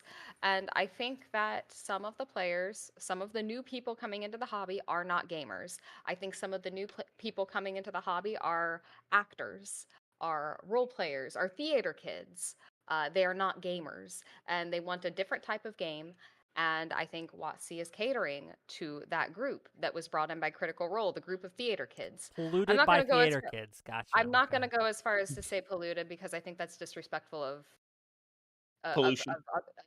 No, humans. I think Based. I think it's dehumanizing, and I don't want to go that far. Fair enough. But I'm not going to use dehumanizing terms against other people. But I do think the player base has been broadened, and I do think it is broadened to non-gamers.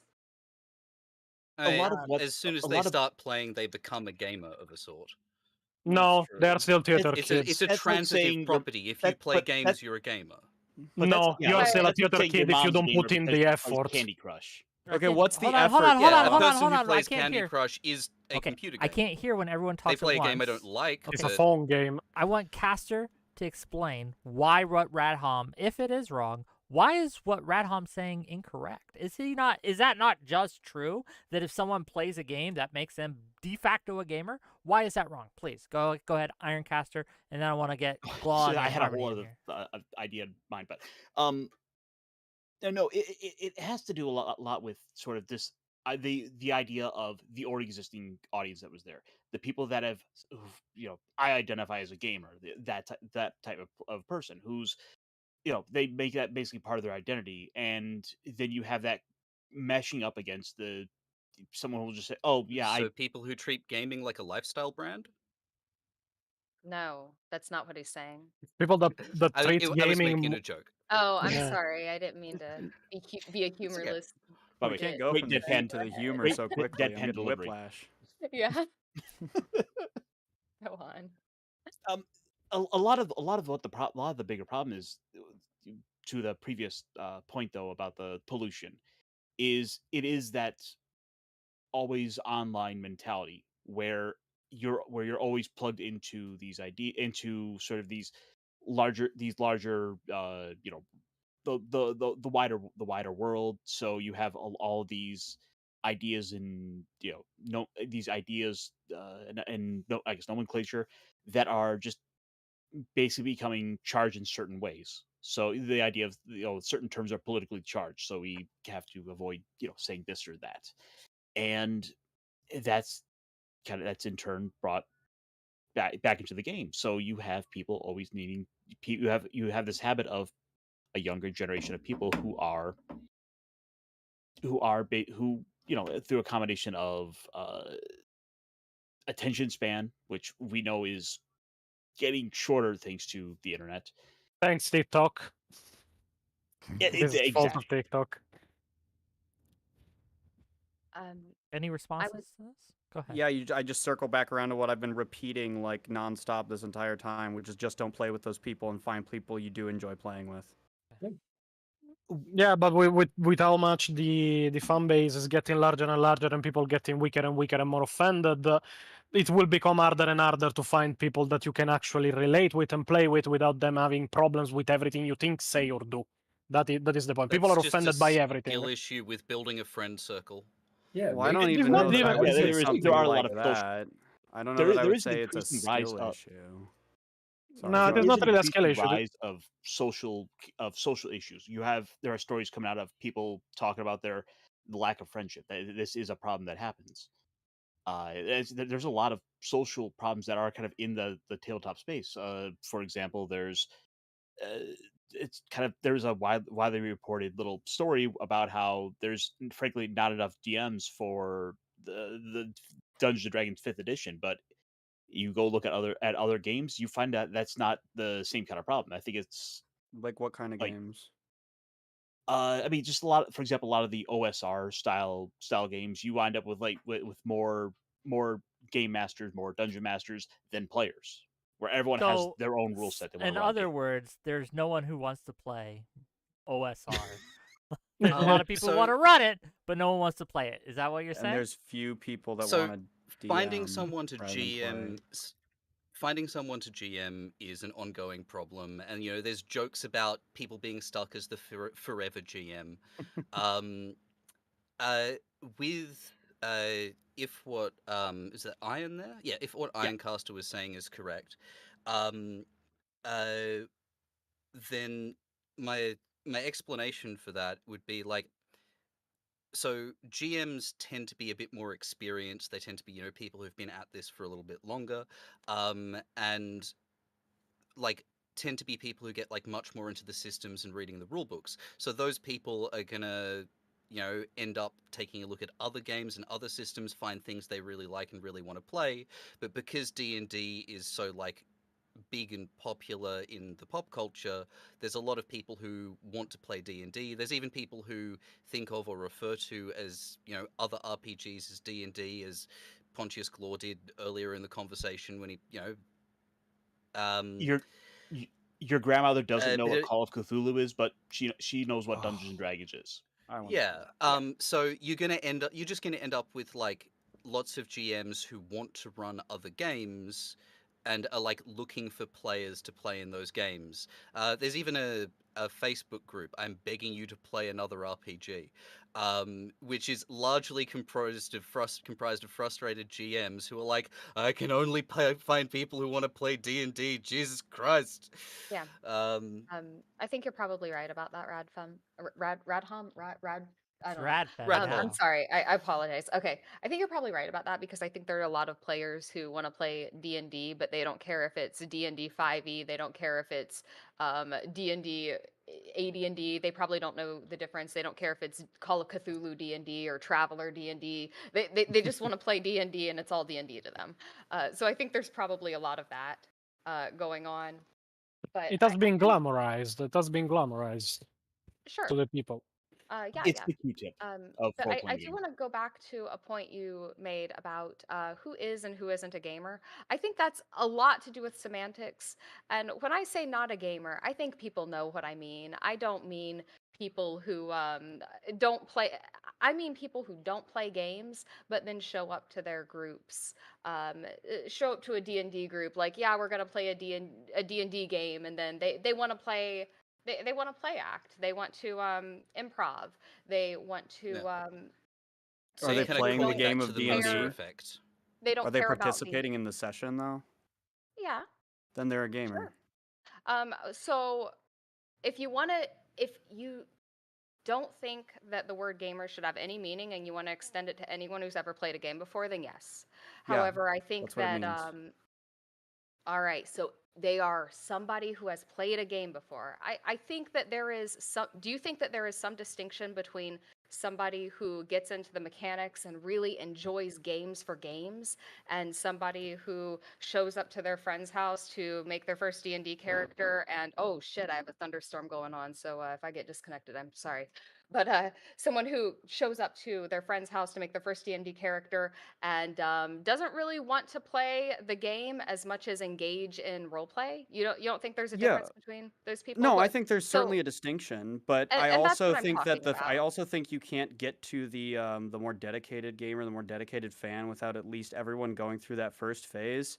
Like when I was learning Magic, yeah. when I was learning 40K, I fucked up a lot, and I had to take it sort of like half seriously in order to not get super salty about it and continue on with it. You lose a lot in Magic when you're first learning, but like being able to like have someone who's willing to guide you and welcome you and say, okay, I know that you're like improving a lot, but like we do try to follow the rules in our group. Like I feel like the onus falls on the group and the DM also to kind of guide that player in, and then you go, okay, after a few sessions it's just not working out, then you tell them to leave. So Yeah, you're but saying what you you're have the you time no no and wait effort wait a second. to- What you're describing though is not semantics or the word gamer or the word gamer of D&D and such. What you're describing is dedication to something, and that is a thing that is missing from many of the people that pretty much roam around many of the hobbies today. If you are just, oh yeah, I am a gamer, what do you play? Just Call of Duty. Yeah, no, you are not a fucking gamer. You just play you are. the shitty It's trend okay game to be a that is casual there. player and a casual gamer. Like it's Yeah, fine but that to, makes you a like, casual Nobody's player, a saying casual casual gamer, gamer. not a real Yeah, that's gamer and a fine. real player. There's nothing There wrong is a with distinction, Casual but players and casual yeah, but gamers are real players and gamers. yeah, no, there is a Casual distinction. and They Hold are on, not hold on, real. hold on, one at a No, time. no. One at a time. Radham, finish your point, then we go to Harmony, and then So- yeah. Yeah, I'd say the distinction would be casual and hardcore, not gamer and non-gamer. Then there is a distinction. It is not Sure. everybody that plays a game is a gamer. Everybody that plays D&D is Let a me Not ask- D&D everyone player. is a Hold on, hardcore gamer. Hold on. Let me ask you Casual directly. gamers are still gamers. Radham, let me ask you directly. Yeah. Do you think that it is good? Is it better or worse for the hobby as a whole to have more casual gamers or more hardcore gamers? If you were in charge of Dungeons and Dragons and you could flip a switch, and the people who play are all casual versus the people who play are all hardcore, which setting would you put the switch at? It's not an either or. There always has been and always will be a mix. There might be more casual gamers now. Some of those casual gamers will become more hardcore over time. Um, like, I don't see a problem with, people who are more casual about it. I've played in games with people who, have a basic grasp on the rules, but are really into their, getting into character role playing. They're a lot of fun to play with. Is it a I've problem if played they games don't with want to people who get don't better like at the rules, role though? playing but really like rolling the dice? No, it's not a problem to want to get better No, at no, the no, no, no, rules. no. What I And said was, is it a problem if you have a player, right, who they want to engage with the theatrics of it, but they don't want to learn the rules? At session Yes, that's a problem. 24, you're still Yeah. having to help them figure out what spells they have. In my game, that's a problem. I think there's I'd say limits. it depends on the game system. In D&D, I would say yes, it's a problem because each level that you go up, there's a increasing amount of complexity that you're dealing with. In other more narrative-based game systems, it's not as much of an issue.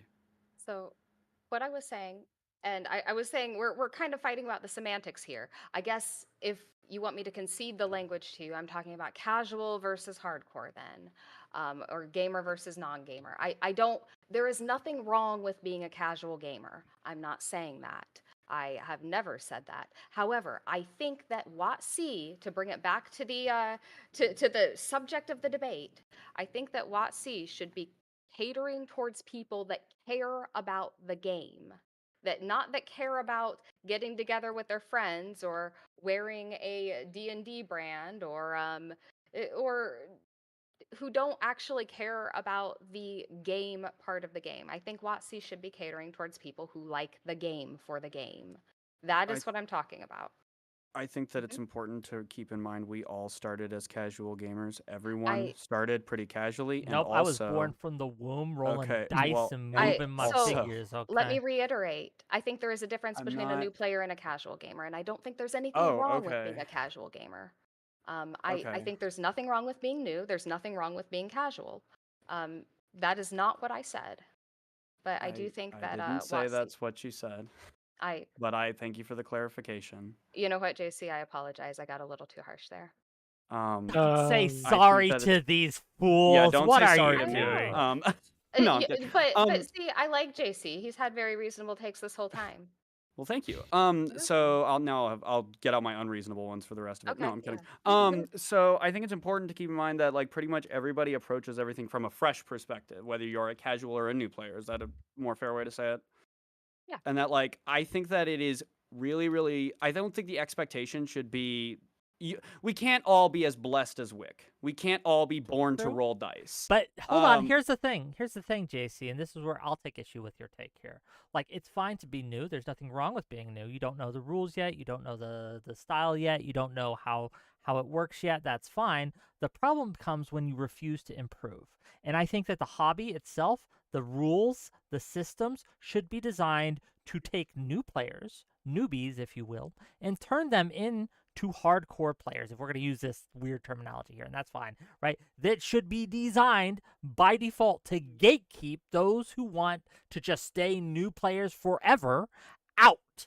And it should be a funnel to keep people who want to improve in. Because while, yes, none of us are ever going to be perfect as a gamer except for me, you want that to be the ideal. You want that to be what the guiding star, your North Star, if you will, to be moving forward and moving towards. Because if you are okay with never improving, then you are going to stagnate and become worse as a whole.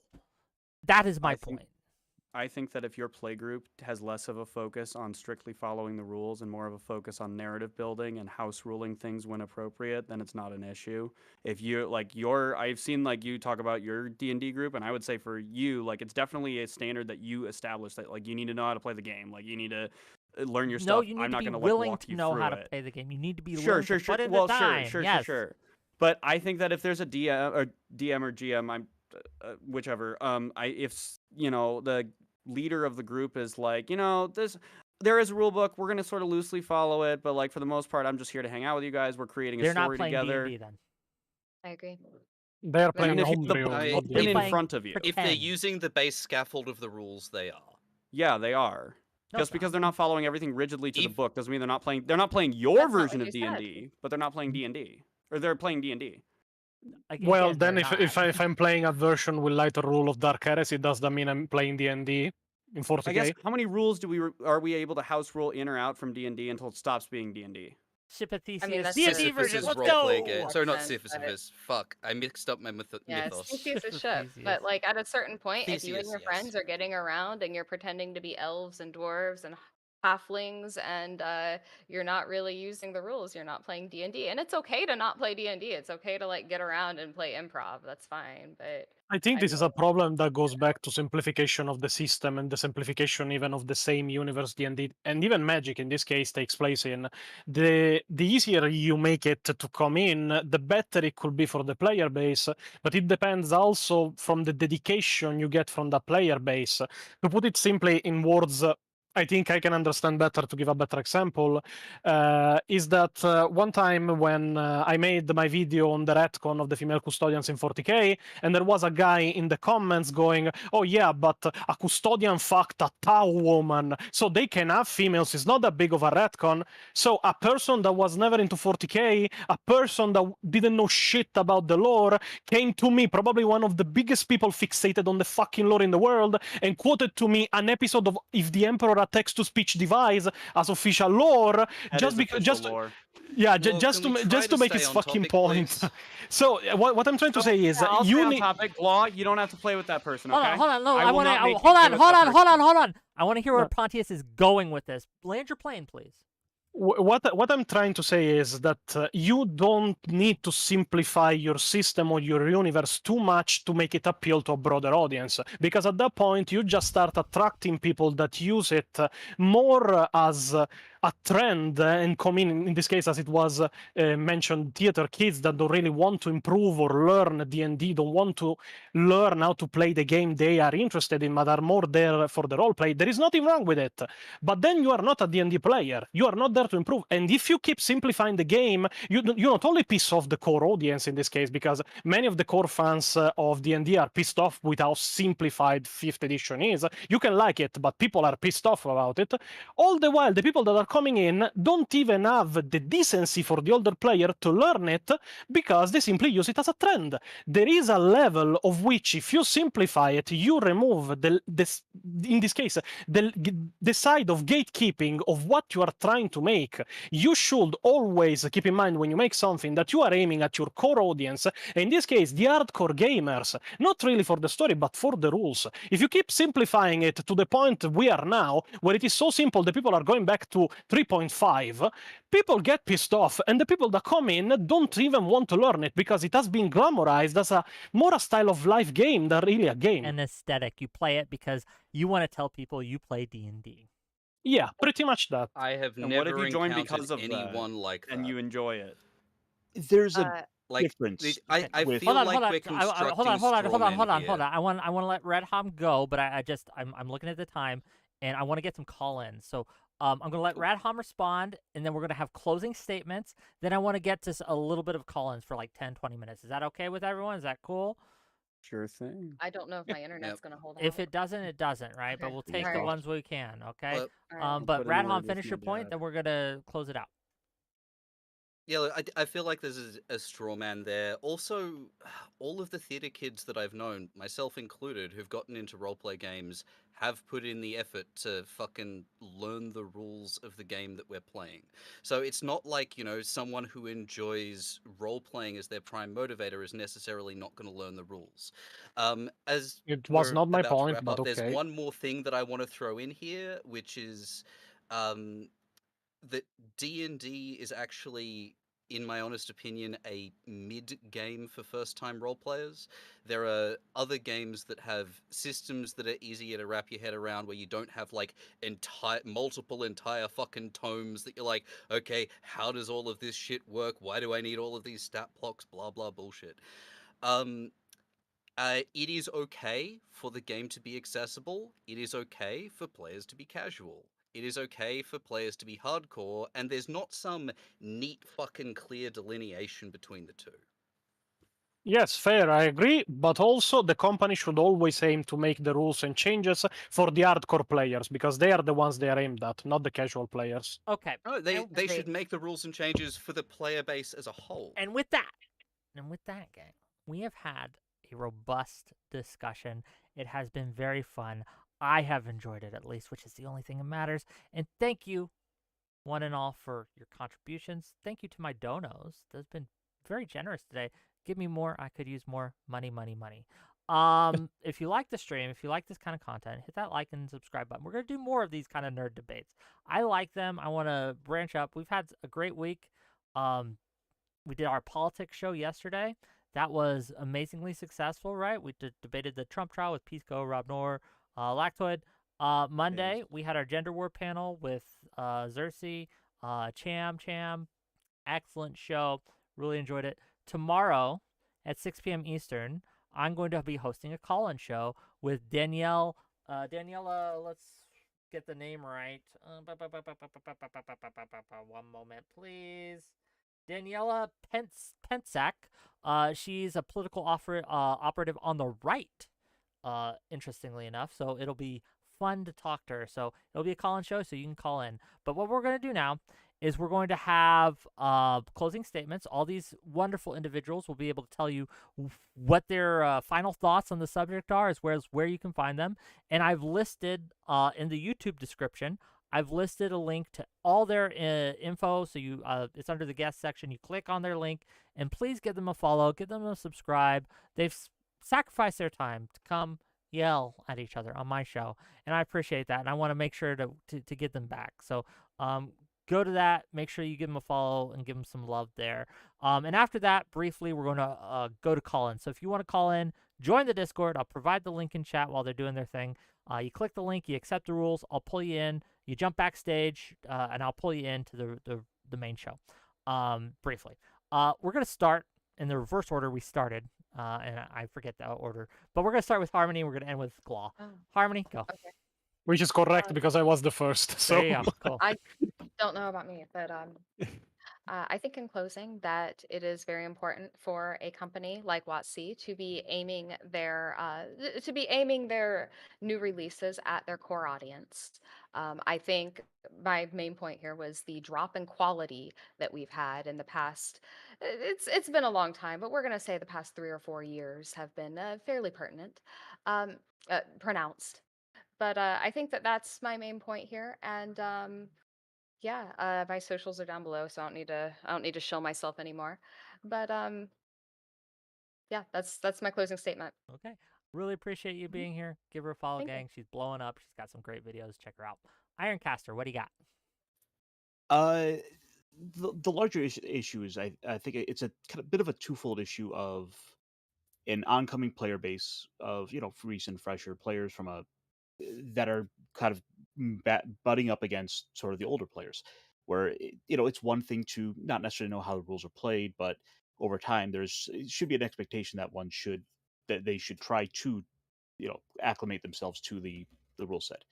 And then you have the issue of the quality control, the quality control, where you have the deck of many things that had come out, and they had issues with the cutting on it. A company that's known for trading cards couldn't make cards, with more and more emphasis going into the the diversity consultants, the was it the cultural consultants. And as a result, sort of taken time, money, people that could jobs that could have gone towards putting out better products. It's a bit of a twofold issue ultimately, that is kind of causing harm to what should be the what is ultimately the face of the hobby. Yep. check me out below. Yeah, I talk comics, I talk big robots on my own channel. I'm all over the place, and yeah, check me out. Twitter at the Ironcaster.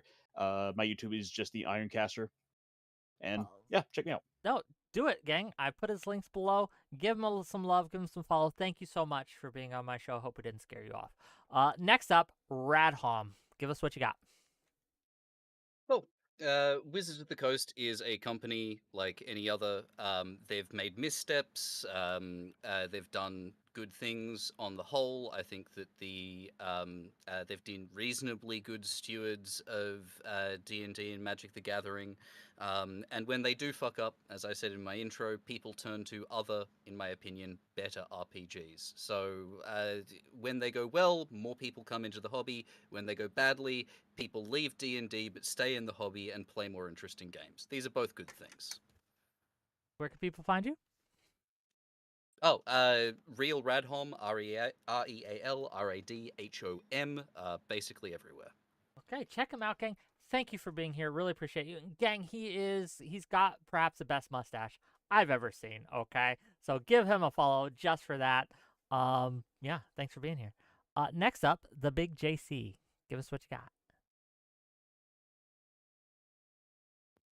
How about that?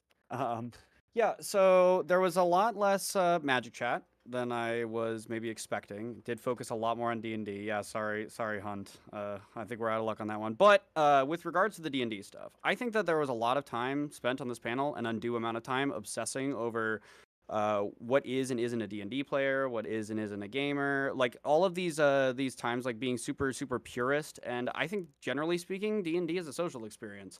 You should find a group of people you like hanging out with, whether you all like to rigidly stick to the rules or whether you like to just sort of, wing it and just kind of have fun with your friends. I think that your enjoyment of that social experience with the D&D medium is still valid.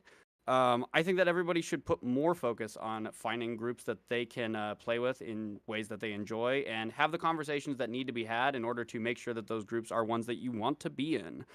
As for my linkies, I'm the Big JC at the Big JC Lives on Twitter, at the Big JC on YouTube, and then at the Big JC on Kick. I stream once a week on YouTube and Kick, and I usually announce like the day that I'm streaming because it depends on what my day off is that week. I usually announce it on my Twitter on Sundays.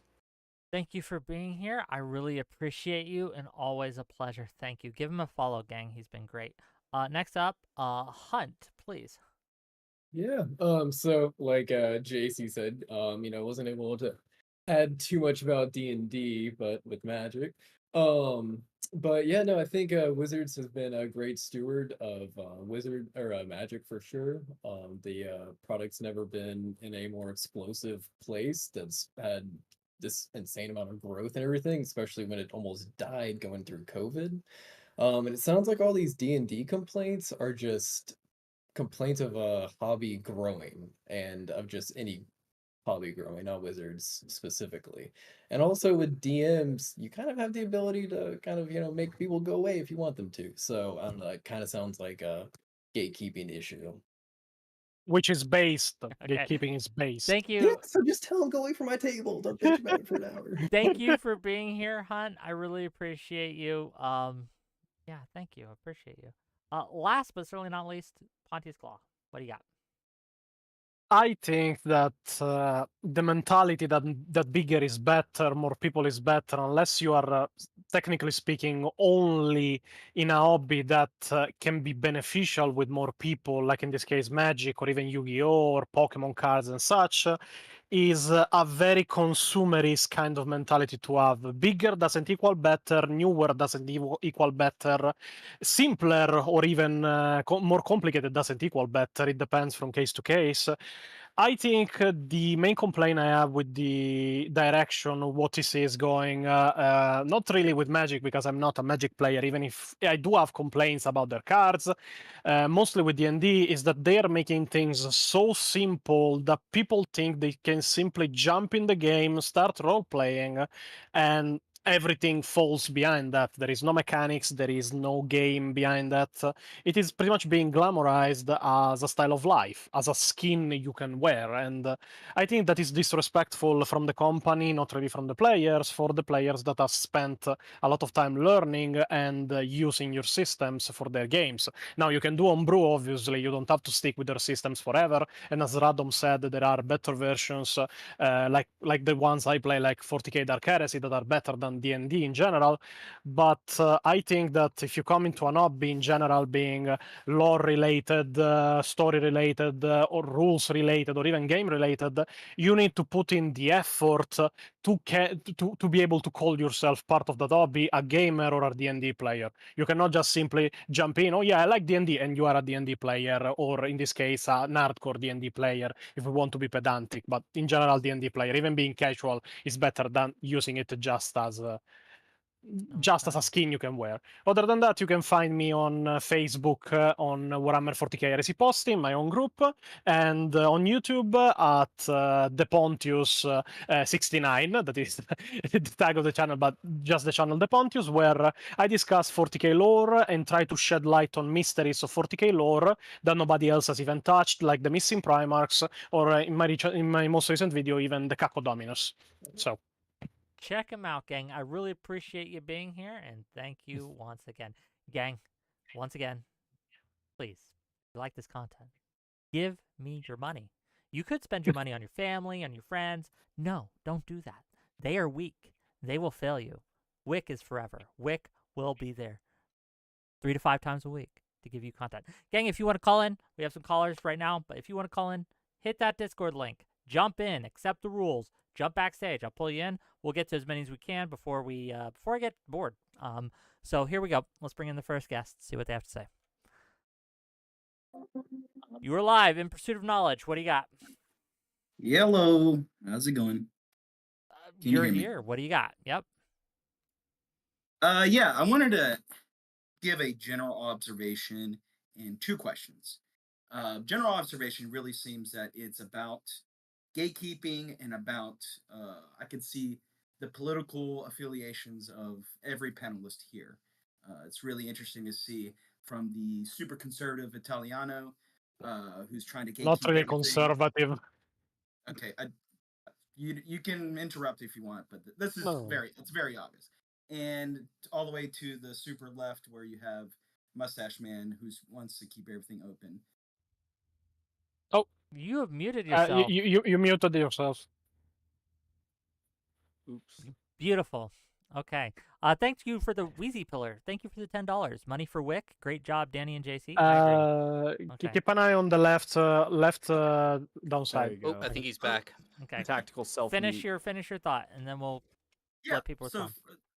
2 questions. First question is, Ironcaster, can you show us your Indian card? We'll give you a minute to go get that. Because you did say you had that, right? Oh, I have it on me. Okay, excellent. Excellent. That's me. Hold on. And If it then- has your name, don't dox yourself. Yeah, on you our don't have to show stream. your Yeah, name. that's the thing. Yeah, I'm like, I don't want to. Yeah, don't do that. No, we're not gonna do that on the stream. What's your second question, buddy? Hunt, what was the native species or humanoids or whatever of Thunder Junction? Yeah, there was the cactus, like something other, cactus people, something like that. There was a sentient native race. Those are the And- natives of Thunder Junction. Yeah.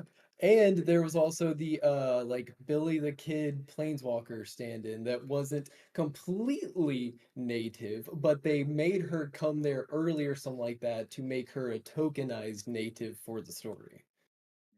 This is a hilarious thing about leftist progressive ideology. You really want to, the topic at hand is if wizards go woke, it's hilarious to have to shoehorn all these ideologies into a storyline about a children's collectible card game.